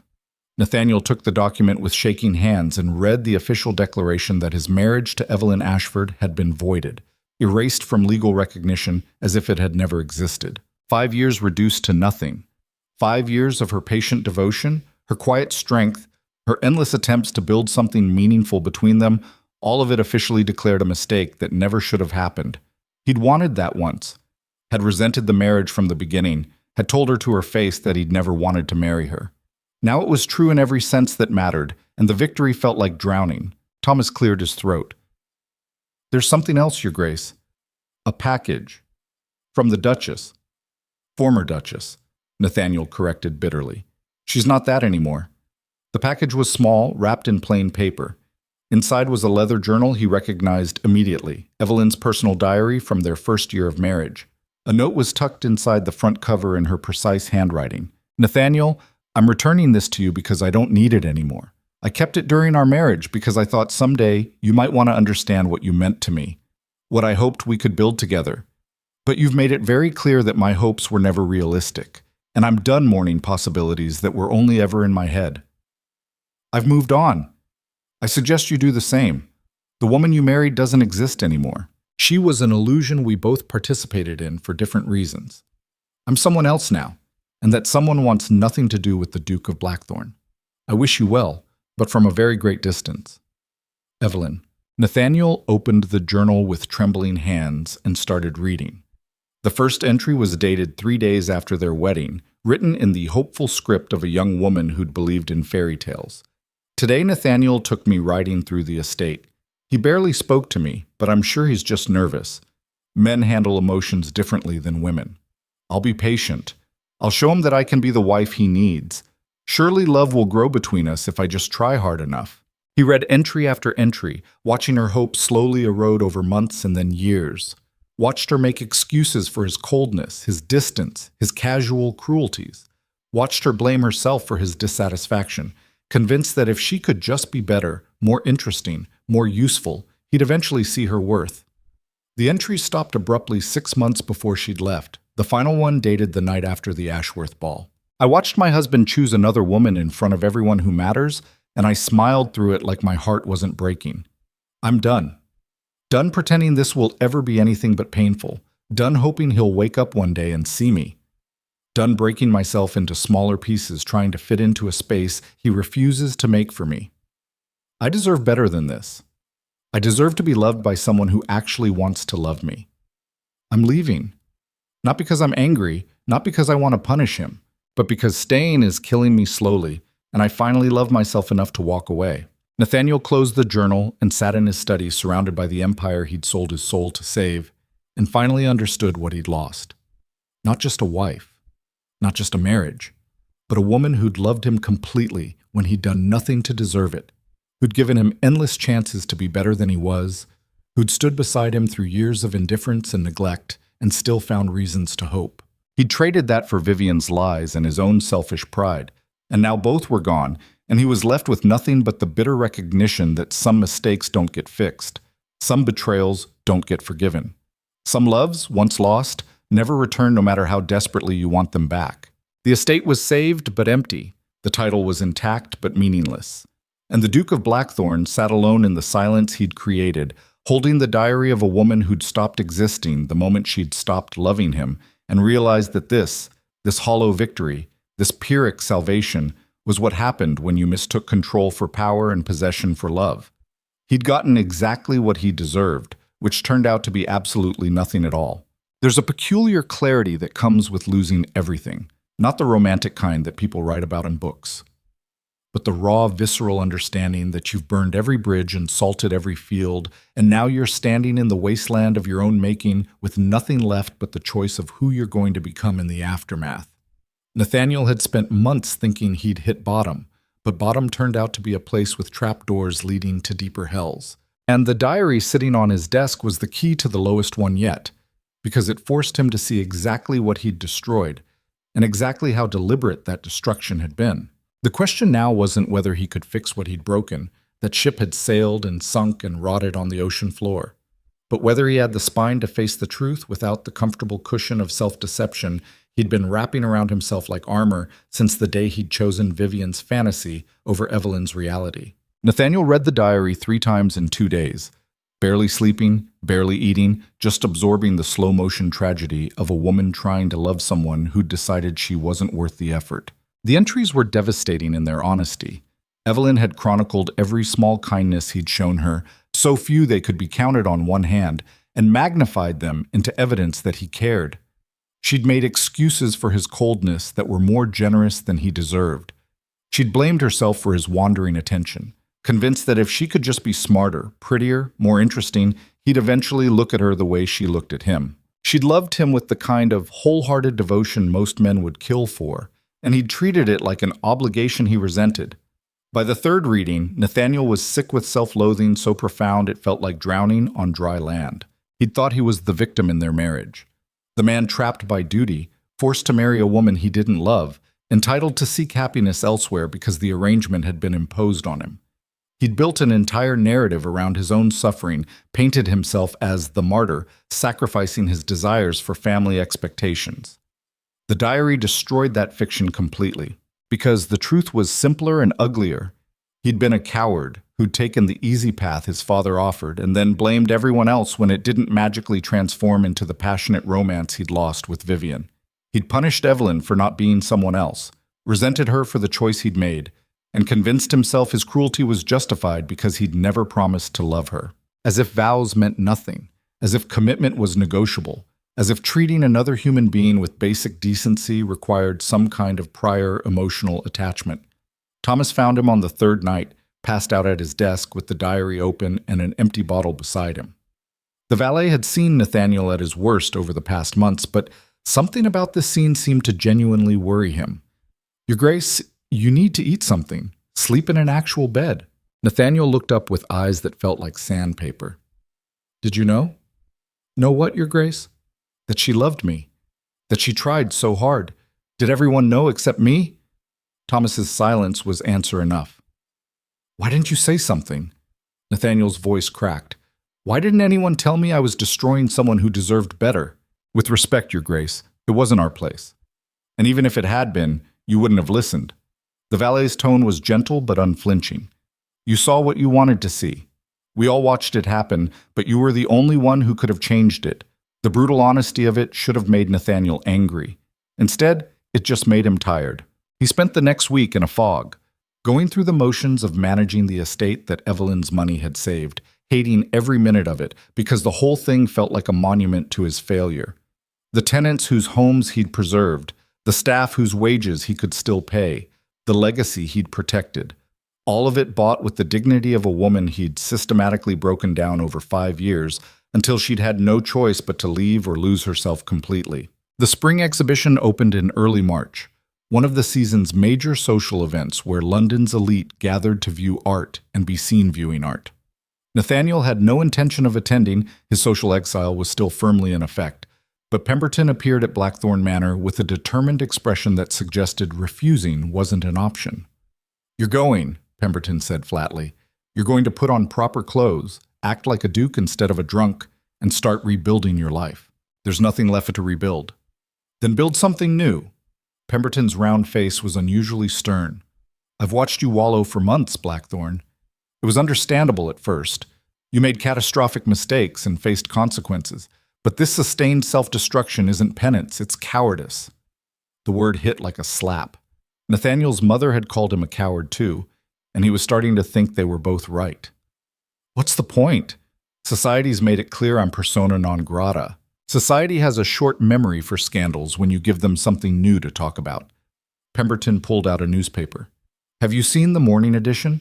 Nathaniel took it with numb fingers. The society page featured a drawing of Evelyn and Dr. Whitmore at some charitable event, looking happy and purposeful. The caption identified her as Mrs. Evelyn Ashford, philanthropist and patroness of rural healthcare initiatives. Not Duchess, not Blackthorn, just Ashford. Her maiden name, reclaimed. "She's moved on," Pemberton said quietly. "Built a whole new life. The question is whether you're going to spend the rest of yours staring at what you lost, or whether you're going to prove you learned something from it. What am I supposed to learn? That I'm capable of destroying someone who loved me? That I traded gold for garbage and lost both? That you're capable of being better than you were?" Pemberton's expression softened slightly. "Look, I'm not saying you deserve forgiveness. You probably don't. But you deserve the chance to become someone who might eventually deserve it, even if it never comes." The logic was twisted enough to make sense, Nathaniel let Thomas dress him in clothes that had been tailored when he still cared about appearances, before the weight loss and the drinking had made everything hang wrong. He looked like a scarecrow version of himself in the mirror, all sharp angles and hollow eyes, but at least he was upright. The exhibition was packed with everyone who mattered, and Nathaniel felt the familiar shift when he entered, conversations pausing, heads turning, whispers starting. But this time something was different. The judgment in the air felt less sharp, more curious, as if society was reassessing whether his punishment had gone on long enough. Pemberton stayed close, running interference with his usual social grace, making introductions that gave people permission to acknowledge Nathaniel without fully embracing him. It was exhausting work, performing normalcy when everything inside him felt shattered, but Nathaniel forced himself through it. Then he saw them across the gallery. Evelyn stood in front of a massive landscape painting, her head tilted slightly as she studied it, and beside her was Whitmore with his hand resting lightly on the small of her back. The gesture was casual, familiar, suggesting a level of comfort that went beyond professional collaboration. They looked like a couple, like two people who genuinely enjoyed being together. The sight should have devastated Nathaniel, should have triggered the same possessive rage he'd felt at the Winter Gala. Instead, he just felt hollow, watching the woman who used to be his wife smile at something Whitmore said, watching her lean slightly into his touch, watching her be happy in a way she'd never been during their marriage. She deserved that happiness. Deserved someone who looked at her like she hung the moon instead of treating her presence like an inconvenience. He was turning to leave when their eyes met across the gallery. For a moment, neither of them moved, just stood there looking at each other across 30 feet of crowded exhibition space, while the rest of the world continued around them. Evelyn's expression was unreadable, but Nathaniel thought he saw something flicker across her face. Surprise, maybe, or recognition, or just the tired acknowledgement that they occupied the same social circles and were bound to keep running into each other. Then Whitmore said something and she looked away, breaking the connection, and Nathaniel felt the loss of even that brief eye contact like a physical ache. "Don't," Pemberton murmured beside him. "Don't do whatever you're thinking about doing. I'm not thinking anything. You're thinking about going over there and making a scene. I can see it on your face. I just want to talk to her." "She doesn't want to talk to you." Pemberton's grip on his arm was firm. "She's made that abundantly clear. Respect it." But Nathaniel was already moving, crossing the gallery with single-minded determination, ignoring Pemberton's protests and the renewed whispers his movement triggered. Evelyn saw him coming and stiffened, her hand tightening on Whitmore's arm. The doctor turned and his expression went carefully neutral, positioning himself slightly between Nathaniel and Evelyn in a protective gesture that was probably unconscious. "Your Grace," Whitmore said coolly. "What a surprise. I need a word with Evelyn." Nathaniel's voice came out rougher than intended. "Please, Mrs. Ashford has nothing to say to you." Whitmore's tone was polite but immovable. "I'd appreciate it if you'd respect that." "I'm not asking you, Doctor." Nathaniel locked eyes with Evelyn. "I'm asking her." Evelyn looked between them, and Nathaniel could see the calculation in her eyes, weighing whether making a scene was worse than granting him a brief conversation. Finally, she sighed. "It's fine, Adrian. Just a few minutes." Whitmore looked unhappy but nodded. "I'll be right here if you need me." They moved to a quieter corner of the gallery, away from the worst of the crowd, but still visible enough that propriety was maintained. Evelyn stood with her arms crossed, her expression guarded. "What do you want, Nathaniel? I read your diary." He hadn't planned to lead with that, but the words tumbled out anyway. "The one you sent me. I read it, and I need you to know that I understand now. What I did to you. What I destroyed. And what do you want me to do with that information? Give you absolution? Tell you it's fine?" "No, I don't expect absolution. I wanted you to know that I see it now. See what you tried to give me and how badly I failed to appreciate it." She studied him for a long moment, her green eyes searching his face for something he wasn't sure he had to offer. "You look terrible." "I feel terrible. I felt terrible for months." "Good." The word was flat, final. "You should feel terrible. You should carry the weight of what you did for the rest of your life, because that's what I did. Carried the weight of not being enough for you, of trying to earn love from someone who decided I wasn't worth the effort." "Evelyn, what?" "Don't." She held up a hand. Don't try to rewrite this as some tragedy where we were both victims. You made choices. Every single day you chose to treat me like an obligation instead of a partner. You chose Vivian over me. You chose your own misery over trying to build something real with someone who was willing to try. You're right. Nathaniel felt something crumbling inside his chest. You're absolutely right about all of it. I was selfish and cruel and stupid, and I destroyed something I should have treasured. So why are you telling me this now? Why corner me at an exhibition to confess things I already know? Because I wanted you to hear it from me, that I know what I lost, that I understand I don't deserve your forgiveness, that seeing you with Whitmore made me realize he's giving you everything I should have given you from the beginning. Evelyn's expression flickered, surprise maybe, or pain, or just exhaustion at having to deal with him again when she'd clearly moved on. Adrian is a good man, she said quietly. He treats me like I matter, like my thoughts and opinions and dreams are worth listening to. He doesn't make me feel like I have to earn basic respect. I know, that's what you deserved all along, what you always deserved. Then why didn't you give it to me? Her voice broke slightly.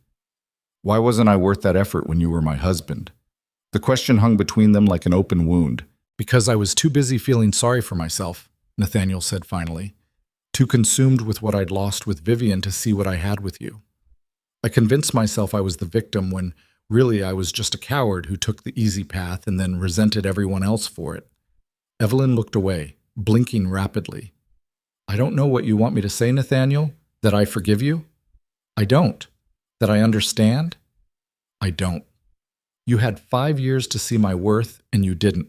Now it's too late. I know it's too late. He forced himself to say the words clearly, without the cushion of alcohol or self-pity. I'm not asking for another chance. I'm not asking you to come back or forgive me or even stop hating me. I just wanted you to know that you were right to leave, that you deserve everything good that's happening in your life now. That Whitmore is a lucky man, and I hope he's smart enough to appreciate what I was too blind to see. Something in Evelyn's expression shifted. Not softening exactly, but losing some of its defensive edge. That's probably the most honest thing you've ever said to me. It's the least I owe you. You don't owe me anything anymore. The annulment took care of that. We're strangers now, Nathaniel. That's what you wanted, and it's what I need. Across the gallery, Whitmore was watching them with obvious concern, ready to intervene if Evelyn gave any signal. Nathaniel could see the other man's protective stance, the way his attention never wavered from her, and felt something like recognition. This was what it looked like when someone actually cared about Evelyn's well-being instead of viewing her as a convenient accessory. He's good for you, Nathaniel said. Whitmore. I can see it even from here. He is. Evelyn's voice held a warmth it never had when she spoke about Nathaniel. He makes me feel valued, seen, like I'm building something that matters instead of just maintaining appearances. That's all I ever wanted for you. The lie came easily, smoothly, but Nathaniel caught himself before it could land. No. That's what I should have wanted for you. What I actually wanted was for you to be convenient and undemanding while I pursued my own selfish desires. The brutal honesty made Evelyn's eyes widen slightly. I'm trying to be better, Nathaniel continued. Not because I think it'll change anything between us, but because I can't stand being the person I've been. The person who destroyed someone innocent because I was too much of a coward to face my own choices. Then be better. Evelyn straightened her spine. Be better for yourself, for your tenants, for the next woman who's unfortunate enough to care about you. But don't expect me to watch that transformation or celebrate it or give you credit for basic human decency. I'm done being your mirror, Nathaniel. Done reflecting back the version of yourself you want to see. I understand. Do you? Because you've said similar things before and it never lasted. You'd promised to try harder and then go right back to treating me like furniture. This time's different. Why? What's changed? Everything. I lost you. Lost the estate, lost my reputation and my pride and every illusion I'd built about who I was. I hit bottom so hard I went through it into something worse, and the only choice left was whether to keep falling or start climbing. Evelyn studied him for a long moment, and Nathaniel forced himself to meet her gaze without flinching. I hope you make it, she said finally. I genuinely hope you become someone better than the man who married me, but I won't be there to see it, and you need to accept that. I do accept it. That's why I'm not asking you to stay. I'm just saying goodbye properly this time. without the anger or the blame or the desperate attempts to make you responsible for my happiness. Then goodbye, Nathaniel. She turned to leave, then paused. For what it's worth, I never hated you. Even at the worst of it, I just felt sorry for both of us. Me for loving someone who couldn't love me back, and you for being so consumed with what you'd lost that you couldn't see what you had.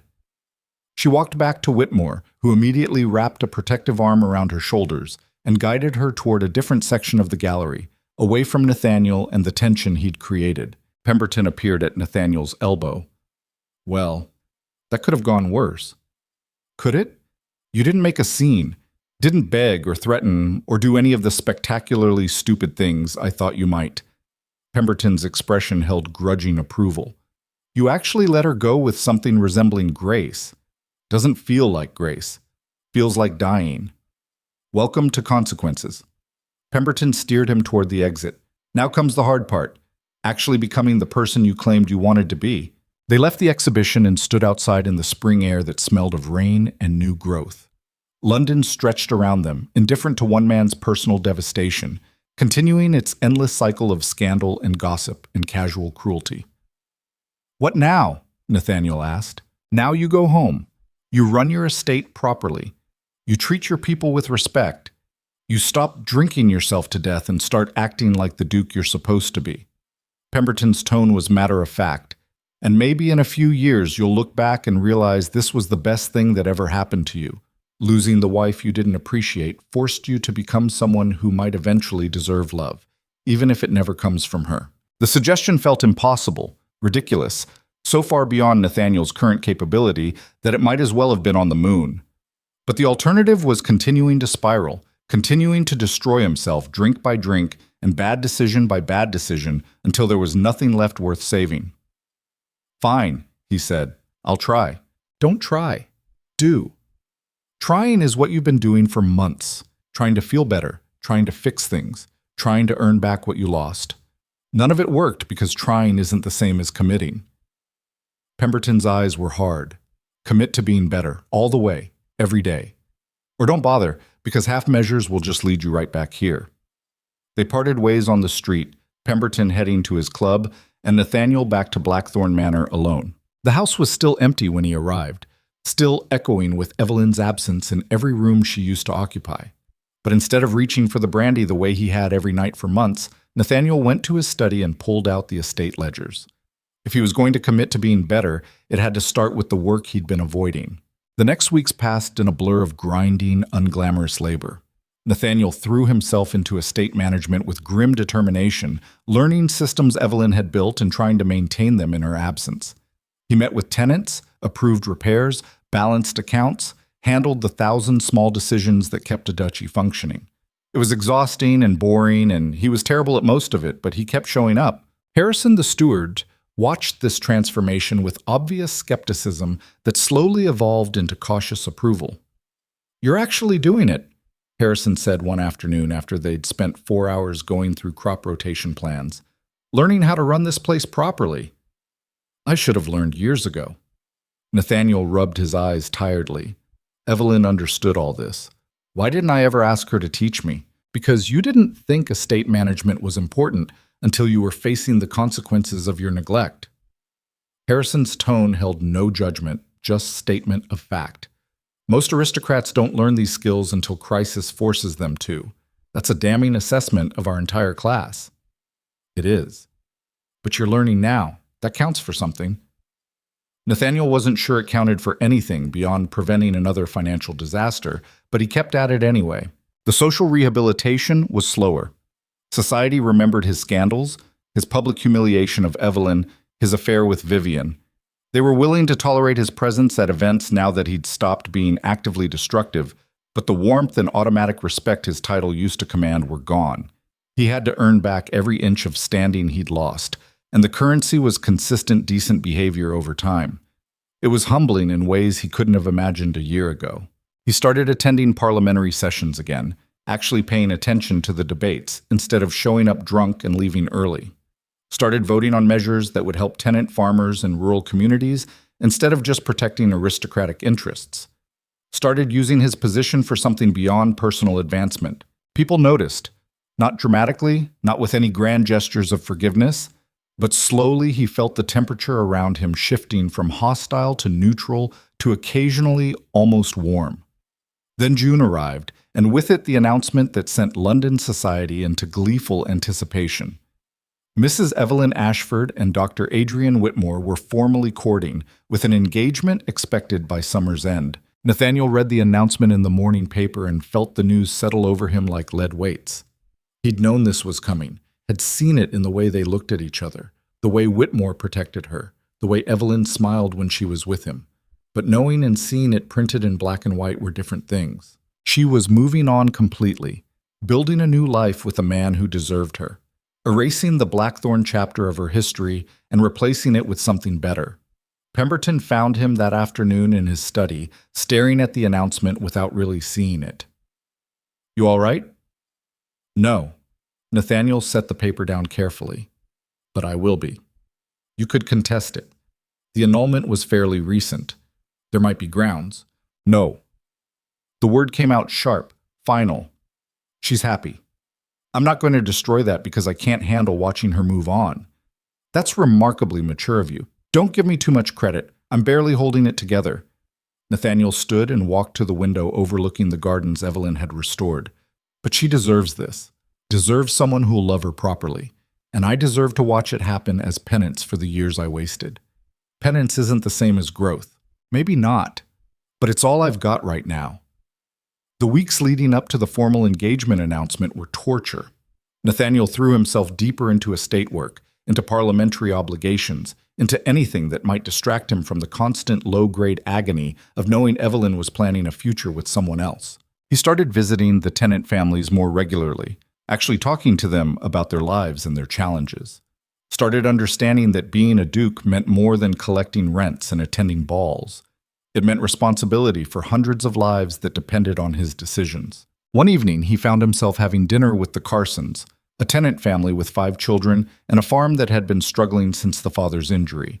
Mrs. Carson served simple food with obvious pride, and the children watched Nathaniel with wide eyes like he was some exotic creature who'd wandered into their cottage. "Your Grace has been so generous with the repairs," Mrs. Carson said. "The roof doesn't leak anymore. Makes such a difference come winter. I should have handled it sooner." Nathaniel watched the children eat with the efficient hunger of people who didn't take food for granted. "Your request was sitting in my ledgers for months before I addressed it." "Well, you addressed it now. That's what matters." Mr. Carson's voice was rough from the injury that had damaged his lungs. "The old Duke, your father, he wouldn't have bothered at all. Too grand to care about tenant problems."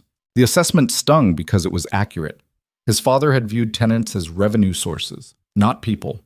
Had instilled in Nathaniel the idea that aristocrats occupied a higher plane of existence that didn't require consideration of those below. Evelyn had never believed that.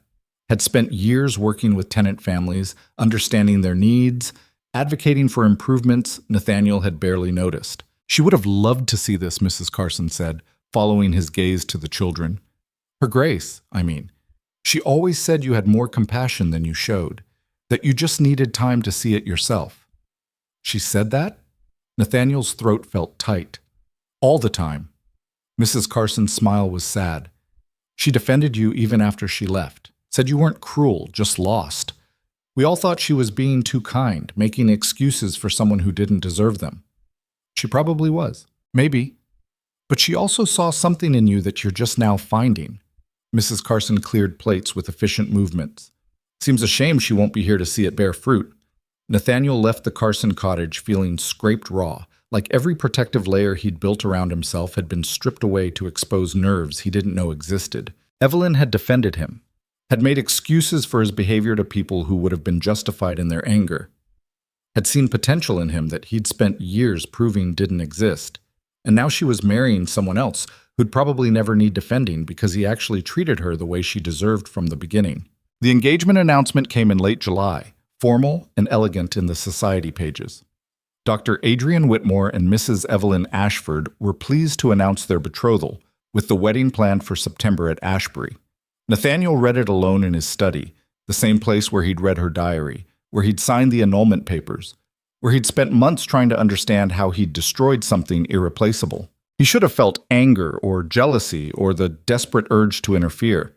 Instead, he just felt tired, tired of fighting battles he'd already lost, tired of wanting things he'd thrown away, tired of being the villain in a story where he'd cast himself through pure selfishness and stubbornness. He pulled out fresh stationery and began to write. The letter took him 3 hours and a dozen false starts before he got it right. No dramatics, no pleading, no attempts to change her mind. Just honesty stripped of all the protective lies he'd been telling himself. Evelyn, I saw your engagement announcement. Congratulations. I mean that sincerely. Dr. Whitmore is a good man, and you deserve every happiness he can give you. I'm writing not to interfere, but to say something I should have said years ago. I'm sorry. Sorry for the cruelty, the indifference, the casual destruction of your devotion. Sorry for treating you like an obligation instead of the gift you were. Sorry for wasting 5 years of your life on a man too selfish to appreciate what he had.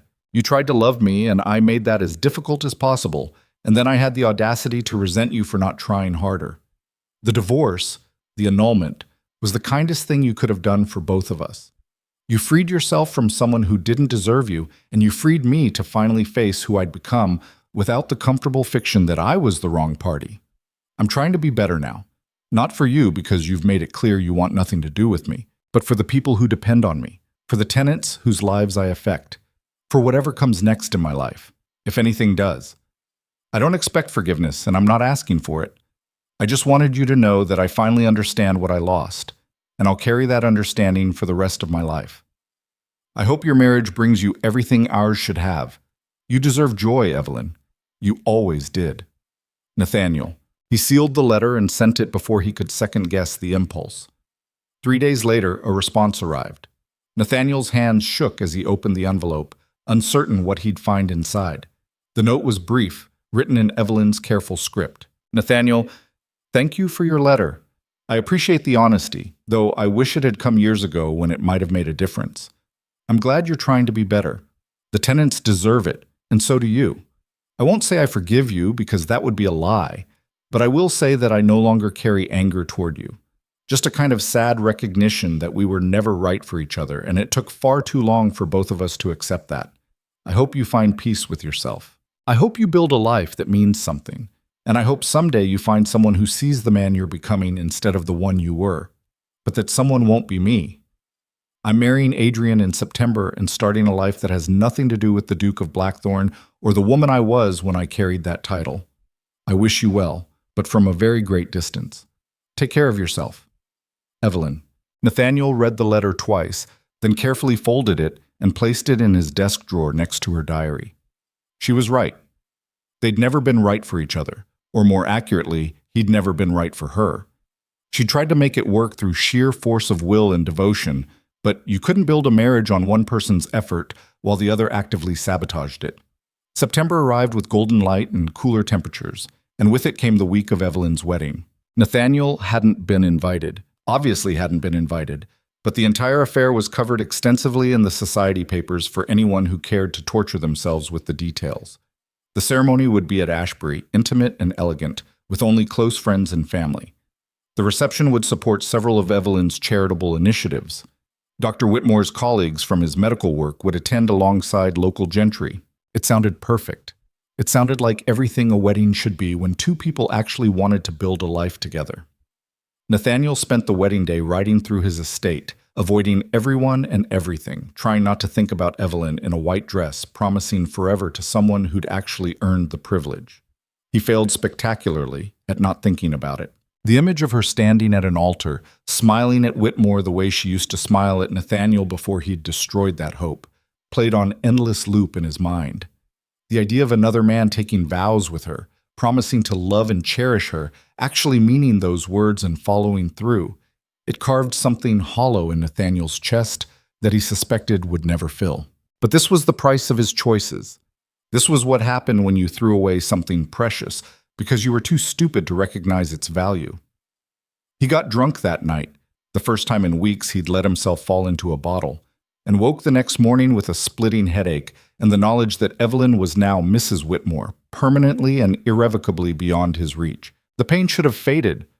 should have dulled with time and distance and the normal healing that came from accepting reality.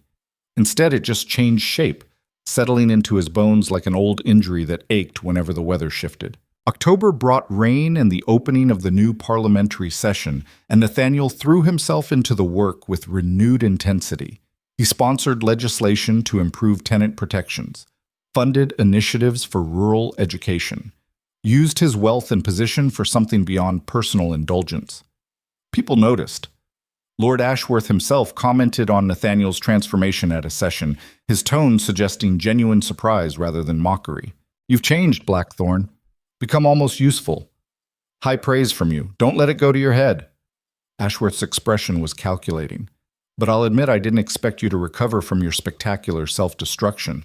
Most men would still be wallowing. I tried wallowing.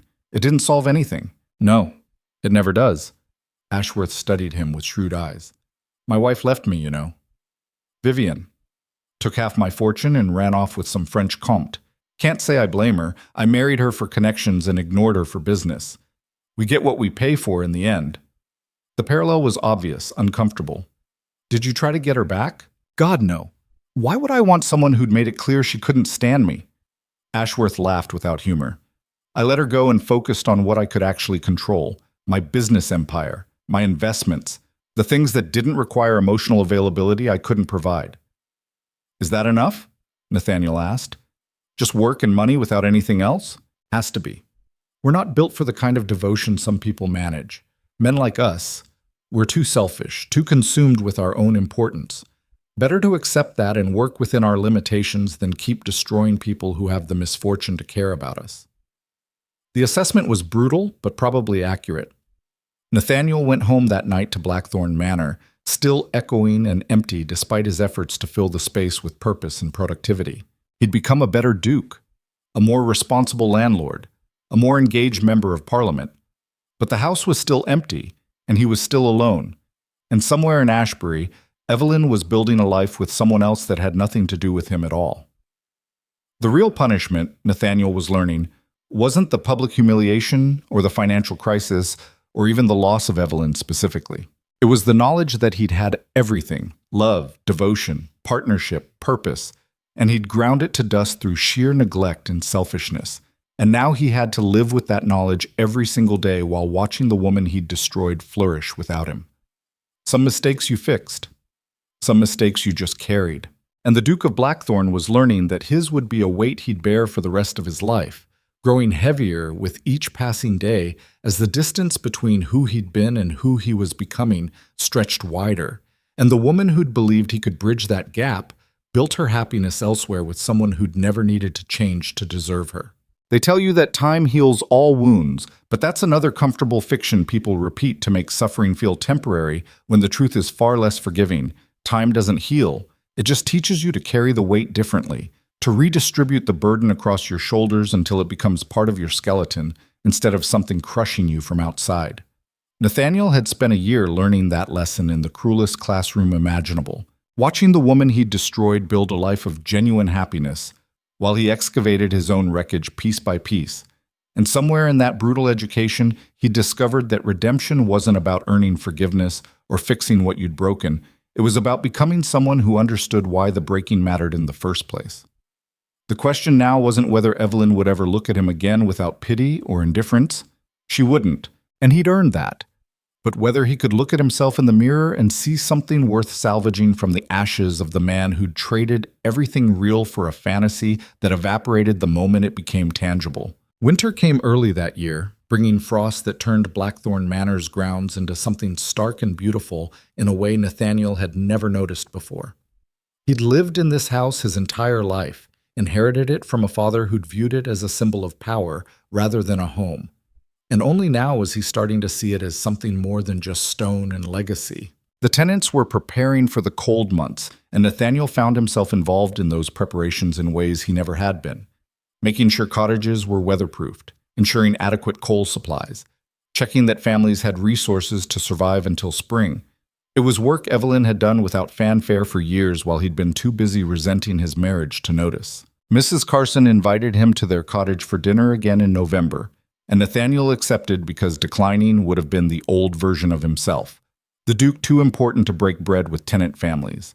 The meal was simple but warm, and the children had grown comfortable enough with his presence to actually talk, instead of staring at him like an exotic animal. Tommy, the eldest boy, asked him about Parliament with the earnest curiosity of someone who'd never considered that dukes did actual work beyond existing magnificently. Nathaniel found himself explaining legislation in terms an 11-year-old could understand, watching the boy's face light up with genuine interest. "You make it sound important," Tommy said. "Like it actually matters what you decide." "It does matter. That's what I'm finally learning." Nathaniel accepted another serving of stew from Mrs. Carson. "Every law affects real people. Families like yours. I spent years voting without thinking about who my decisions impacted." "And now?" Mr. Carson's damaged voice was curious rather than accusatory. "Now I think about it constantly, probably too much." Nathaniel smiled without humor. Turns out consequences are a powerful teacher. The family exchanged glances that suggested they'd discussed his transformation extensively in private. Mrs. Carson broke the silence with her usual directness. "We heard Mrs. Whitmore had a baby. A little girl." The words hit Nathaniel like a gut punch, even though he'd known Evelyn was pregnant.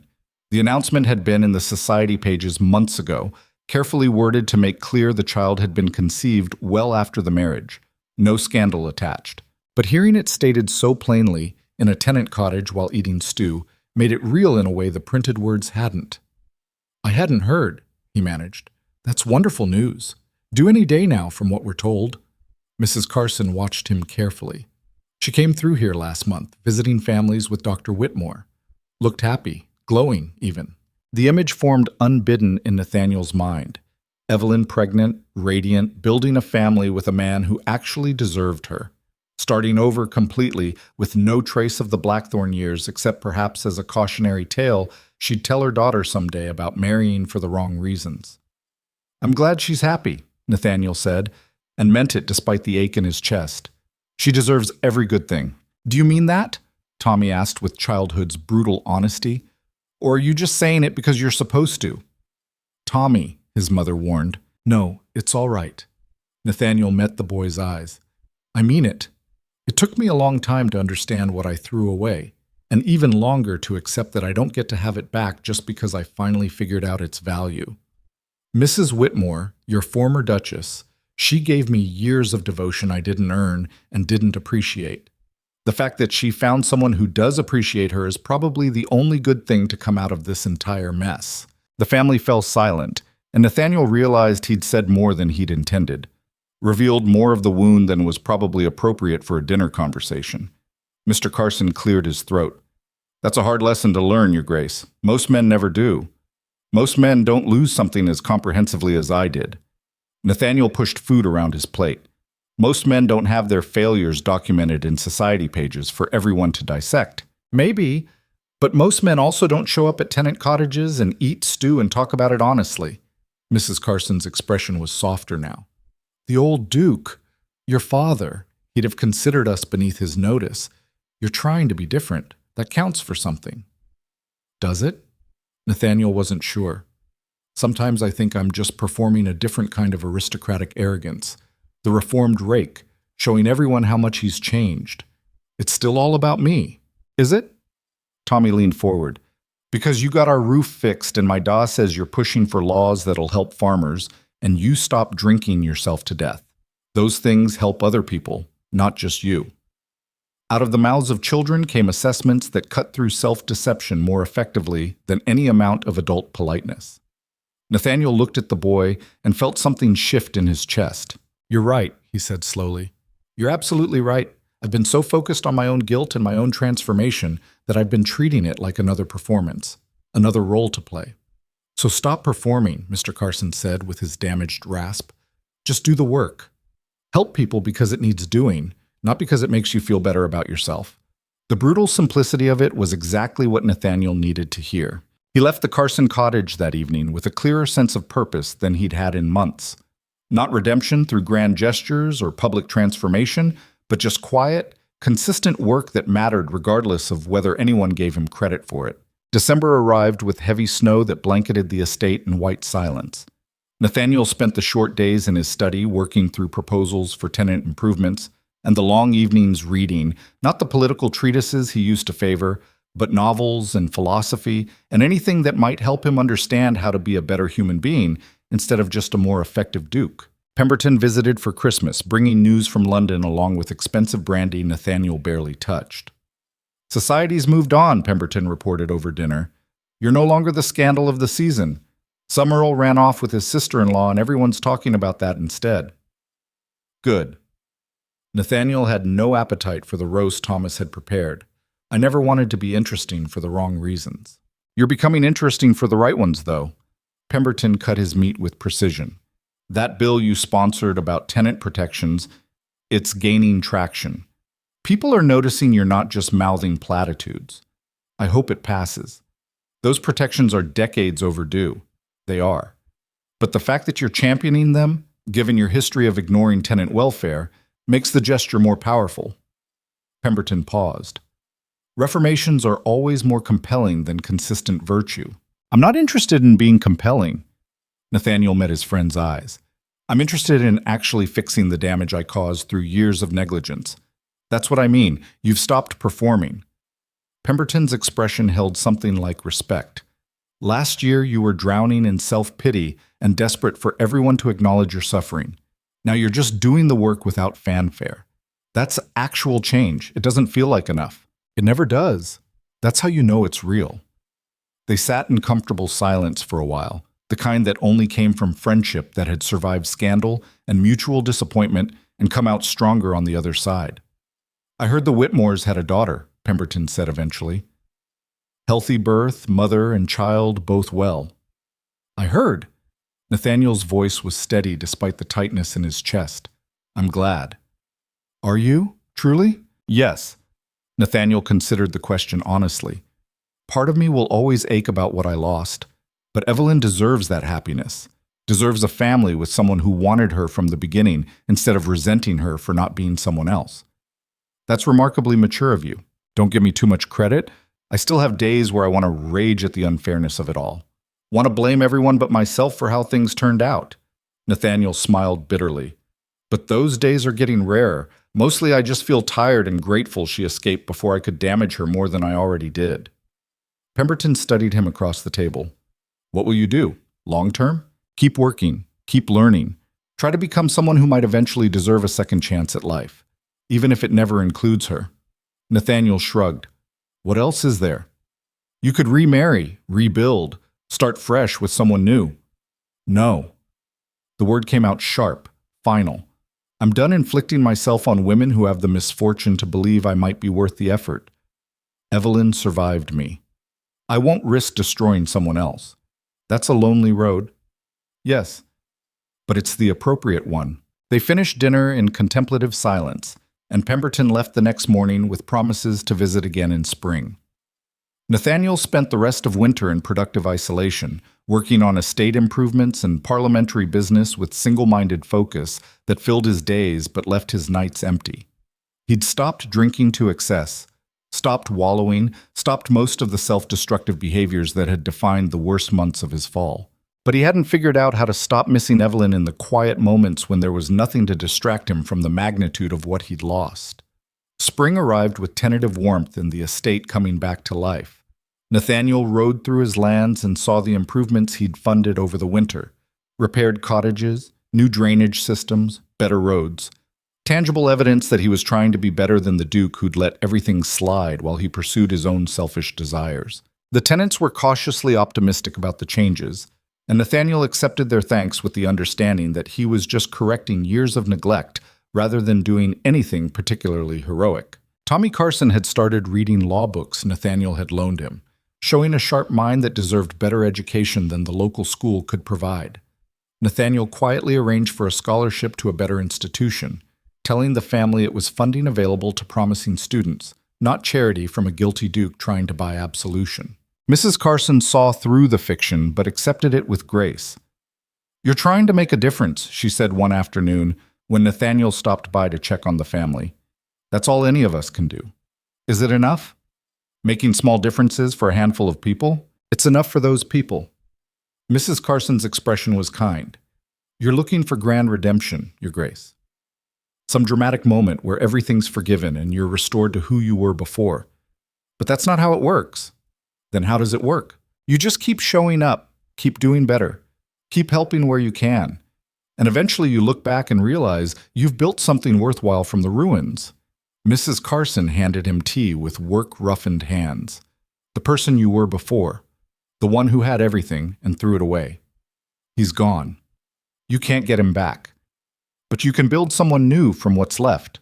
The wisdom of it struck Nathaniel deeply. He'd been trying to reclaim his old life, his old standing, as if returning to who he'd been before the fall was the goal. But Mrs. Carson was right. That person was gone, and good riddance. The Duke who'd married Evelyn and destroyed her through casual cruelty didn't deserve resurrection. Better to build something new entirely. He spent the spring doing exactly that, not trying to reclaim his old reputation, but slowly constructing a new one through consistent action. More tenant improvements, more progressive legislation, more genuine engagement with the responsibilities his title demanded. London society noticed. Invitations started arriving again, not with the automatic assumption of his presence, but with genuine interest in his opinions on policy matters. He'd become known as the Reformed Duke, the aristocrat who'd hit bottom and climbed back up with actual substance instead of just restored appearances. It was uncomfortable being the subject of admiration for surviving consequences of his own making, but Nathaniel accepted it as part of the price of redemption. Then May brought news that stopped him cold. Pemberton arrived at Blackthorn Manor unannounced, his round face grave in a way that immediately set Nathaniel's nerves on edge. What's wrong? Nothing's wrong exactly. Pemberton accepted brandy he didn't drink. But something's happening you should know about. Just tell me. The Whitmores are coming to London for the season, bringing the baby. Evelyn wants to introduce her daughter to society before they return to Ashbury permanently. Nathaniel felt the blood drain from his face. She's coming here? To London? For about 6 weeks, they've taken a house in Mayfair. Pemberton watched him carefully. You'll inevitably run into them at social events. I thought you should have time to prepare. Prepare. As if there was any way to prepare for seeing Evelyn again after more than a year, seeing her happy and settled with another man's child in her arms, seeing everything he'd thrown away reconstructed into something better without him. Thank you for the warning, Nathaniel managed. What will you do? What can I do? Avoid her would be cowardly. Confront her would be inappropriate. I'll do what I've been doing, stay out of her way and hope she finds London hospitable enough that my presence doesn't ruin it for her. That's very restrained of you. Restraint is all I have left. Nathaniel finally took a drink, welcoming the burn. Everything else I've already lost. The Whitmores arrived in London in mid-May, and Nathaniel felt the ripple of their presence through society like a stone dropped in still water. Evelyn had become something of a celebrity in the years since her remarriage, the reformed duchess who'd escaped an unhappy marriage to build something meaningful with a country doctor, who'd started charitable foundations that actually helped people, who'd proved that women could thrive outside the suffocating confines of aristocratic expectation. She was everything Nathaniel had prevented her from being during their marriage, and society loved her for it. He saw her first at a garden party in early June across a manicured lawn filled with London's finest. She wore pale green that brought out her eyes and made her look younger than he remembered, more vibrant. The baby, Charlotte, he'd learned, was with a nurse somewhere inside, but Evelyn's entire demeanor radiated the contentment of new motherhood. Whitmore stood beside her with his hand resting on the small of her back, the same protective gesture Nathaniel had noticed at the winter gala, and they were surrounded by well-wishers congratulating them on their daughter and their obvious happiness. Nathaniel watched from a distance and felt the familiar ache in his chest that he'd learned to carry like an old war wound, painful but manageable, a permanent part of his landscape. He was turning to leave when their eyes met across the garden. For a moment, neither of them moved, just stood there looking at each other while conversations flowed around them and the spring sun beat down on perfectly maintained grass. Evelyn's expression was unreadable. Not hostile, not welcoming, just careful, the look of someone who'd moved on but hadn't forgotten. Nathaniel gave her a small nod of acknowledgement, nothing more. Just recognition that they existed in the same world, and he wasn't going to make that fact difficult for her. She returned the nod with equal restraint, then turned back to her conversation with Whitmore, dismissing him as gently and completely as one might dismiss a stranger. It was the right response, the appropriate one, but it still felt like a door closing. Pemberton found him at the edge of the garden looking miserable. That went well. Did it? You didn't cause a scene. Didn't try to talk to her or make it weird. You acknowledged her existence and moved on. Pemberton's tone was approving. That's growth. Doesn't feel like growth. Feels like cowardice. Sometimes they're the same thing. Knowing when to step back and let someone live their life without your interference, that's not cowardice, that's respect. The distinction felt academic, but Nathaniel didn't argue. He managed to avoid direct interaction with the Whitmores for 3 weeks through careful social maneuvering and well-timed exits. He saw Evelyn at various events, always from a distance, always with Whitmore beside her looking proud and protective, and everything Nathaniel had failed to be. The baby made her first official appearance at a charity luncheon in late June, and society cooed appropriately over the healthy infant with her mother's eyes and her father's serious expression. Nathaniel heard the chatter secondhand from Pemberton, refusing to attend events where he might accidentally intrude on Evelyn's maternal happiness. Then July brought the invitation that changed everything. It arrived on heavy cardstock, formally addressed to the Duke of Blackthorn, and Nathaniel's hands shook slightly as he opened it. Dr. and Mrs. Adrian Whitmore cordially invite you to a reception celebrating the christening of their daughter, Charlotte Evelyn Whitmore, to be held at Whitmore House on the 15th of July. Evelyn had named her daughter after herself, had passed on her own name to a child who would grow up loved and wanted and cherished by parents who'd chosen each other freely. The symbolism wasn't lost on Nathaniel. This was Evelyn's fresh start made flesh, the life she'd built from the ashes of their failed marriage, and she'd invited him to witness it. He stared at the invitation for a long time, trying to understand why, trying to parse whether this was an olive branch or just social obligation, whether Evelyn genuinely wanted him there, or whether excluding the Duke of Blackthorn from a major social event would have raised questions she didn't want to answer.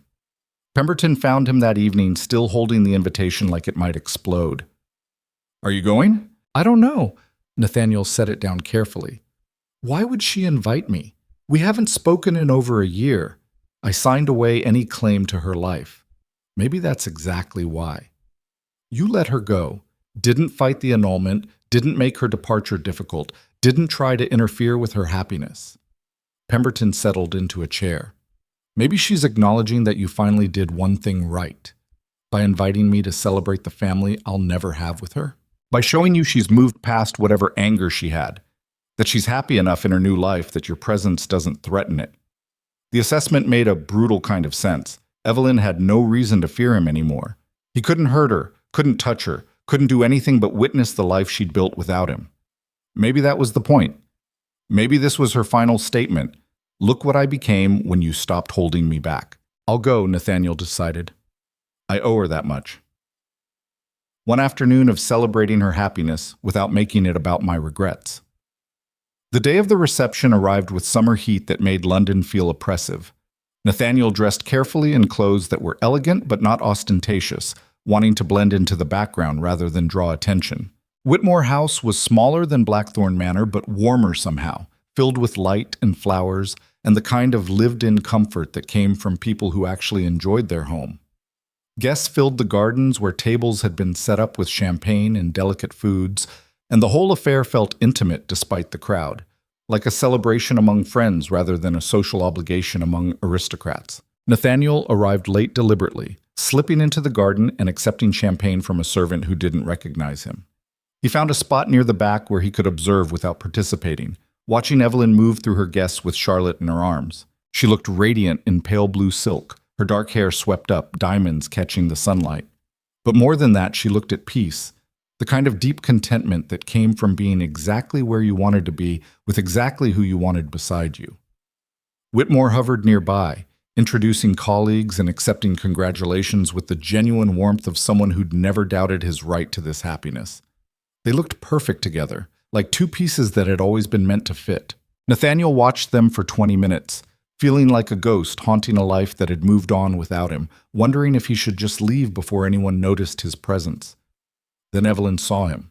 She'd been laughing at something Lady Ashbury had said, her head thrown back in unguarded joy, and her eyes had swept across the garden in that unconscious way people did when they were happy and wanted to share it with everyone present. Her gaze landed on Nathaniel and held.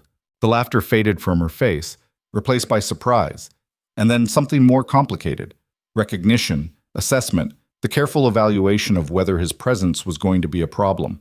Nathaniel gave her the same small nod he'd given at the garden party. Acknowledgement without intrusion. Then he set down his untouched champagne and turned to leave. Nathaniel. Her voice stopped him cold.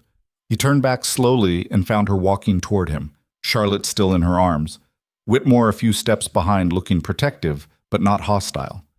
They stood facing each other in a quiet corner of the garden while the party continued around them, and Nathaniel couldn't find words that felt adequate to the moment. "You came?" Evelyn said finally. "You invited me. I wasn't sure you meant it." "I meant it." She shifted Charlotte slightly, and the baby made a small sound that drew everyone's attention. "I wanted you to see that I'm happy. Truly, genuinely happy in a way I never was before." The words should have devastated him. Instead, they just felt true. "I can see that," he said quietly. "You're radiant, both of you." Whitmore's hand settled on Evelyn's shoulder, a casual gesture of connection that spoke volumes about their relationship. The doctor's expression was calm, assessing, giving Nathaniel the space to prove whether he was a threat or just a ghost from Evelyn's past. "Congratulations on your daughter," Nathaniel continued. "Charlotte Evelyn, that's a beautiful name. We wanted to honor fresh starts." Evelyn's green eyes were steady. Charlotte for Adrian's mother, Evelyn for the woman I've become instead of the one I was. The distinction was deliberate, pointed. A reminder that the Evelyn who'd been Duchess of Blackthorn no longer existed, had been replaced by someone stronger, happier, more complete. "She suits you both," Nathaniel said. "I hope she inherits your kindness and Dr. Whitmore's integrity." "That's generous of you." Whitmore spoke for the first time, his voice measured. "I wasn't sure what to expect when Evelyn insisted on inviting you." "Why did you?" Nathaniel asked, looking at Evelyn. "Invite me, I mean. We haven't spoken since the annulment, because I needed to see if it still hurt." Evelyn's honesty was characteristically direct. "Needed to know if having you here would disturb my peace, or if I'd moved past it completely." "And?" Nathaniel wasn't sure he wanted the answer. "And I've moved past it." Evelyn's smile was sad but genuine. "You're part of my history, Nathaniel, but you're not part of my present. Seeing you here, seeing you respectful and distant and clearly trying to be better, it doesn't hurt anymore. It just feels like looking at someone I used to know. The assessment should have stung. Instead, it felt like absolution." "I'm glad," Nathaniel said softly. "Glad you found this." "Found him." "Found yourself." "So am I." Evelyn adjusted Charlotte again, and Nathaniel caught a glimpse of the baby's face, serious and alert, already showing signs of her mother's intelligence. "I won't lie and say I'm grateful for what you put me through, but I'm grateful for where it led me, for the strength I found when I stopped waiting for you to give me value. You always had value. I was just too blind to see it." "Yes, you were." Evelyn's expression softened slightly. "But you're seeing things more clearly now, I think.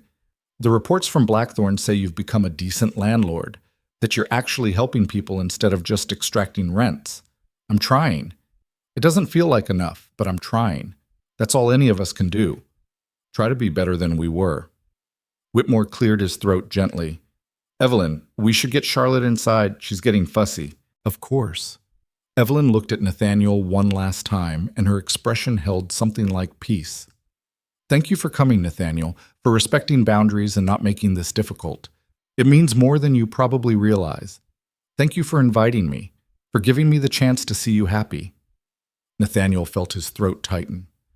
"I don't deserve your kindness, but I'm grateful for it anyway. We both deserve to move forward." Evelyn started to turn away, then paused. "I hope you find peace with yourself." "I genuinely mean that. You were a terrible husband, but you're not a terrible person. You just need to figure out who you are when you're not trying to be someone's disappointment." She walked away with Whitmore, heading inside with their daughter, leaving Nathaniel standing in the garden with those final words echoing in his head. "You're not a terrible person. You just need to figure out who you are when you're not trying to be someone's disappointment." It was the most generous assessment anyone had given him in years, and it came from the woman who had every right to hate him most. Nathaniel left the reception quietly, slipping out through a side gate without saying goodbye to anyone. The walk back to his townhouse took him through Hyde Park, and he found himself drawn to the same paths he and Evelyn used to ride during the early days of their marriage. He'd been thinking about redemption all wrong, he realized. Thinking it was something you earned through sufficient suffering or good works or public transformation. But redemption wasn't a destination you reached. It was just the daily choice to be better than you were, to help where you could, to carry your mistakes without letting them crush you completely. Evelyn had given him that gift today without realizing it. Not forgiveness. She'd been clear that wasn't on offer, and he didn't deserve it anyway, but permission to stop flagellating himself and start actually living with purpose instead of just performing penance. He could be a good duke, a responsible landlord, a man who used his position to help rather than exploit. Not because it would erase what he'd done to Evelyn, but because it was the right thing regardless of whether anyone gave him credit. The days that followed brought a strange kind of peace. Nathaniel returned to Blackthorn Manor at summer's end and threw himself into work with renewed clarity. The tenant improvements continued. The parliamentary advocacy expanded. The slow, unglamorous work of being decent accumulated into something that might eventually resemble a meaningful legacy. Tommy Carson came to him in September with news that he'd been accepted to the school Nathaniel had arranged, his young face bright with excitement and possibility. "This is going to change my life, Your Grace." "Thank you." "Don't thank me. Just use the opportunity well." Nathaniel felt something like pride watching the boy's enthusiasm. "And maybe someday pay it forward for someone else who needs a chance." "I will. I promise." The kid meant it too. Nathaniel could see it in his eyes. The kind of fierce determination that came from understanding opportunity was precious because it was rare. Mrs. Carson pulled Nathaniel aside as he was leaving. "You gave him hope, Your Grace. Gave our whole family hope that things could be different. I just opened a door. He has to walk through it himself. But you opened it. That matters." Mrs. Carson's work-roughened hand squeezed his briefly. "The Duchess, Mrs. Whitmore, I mean.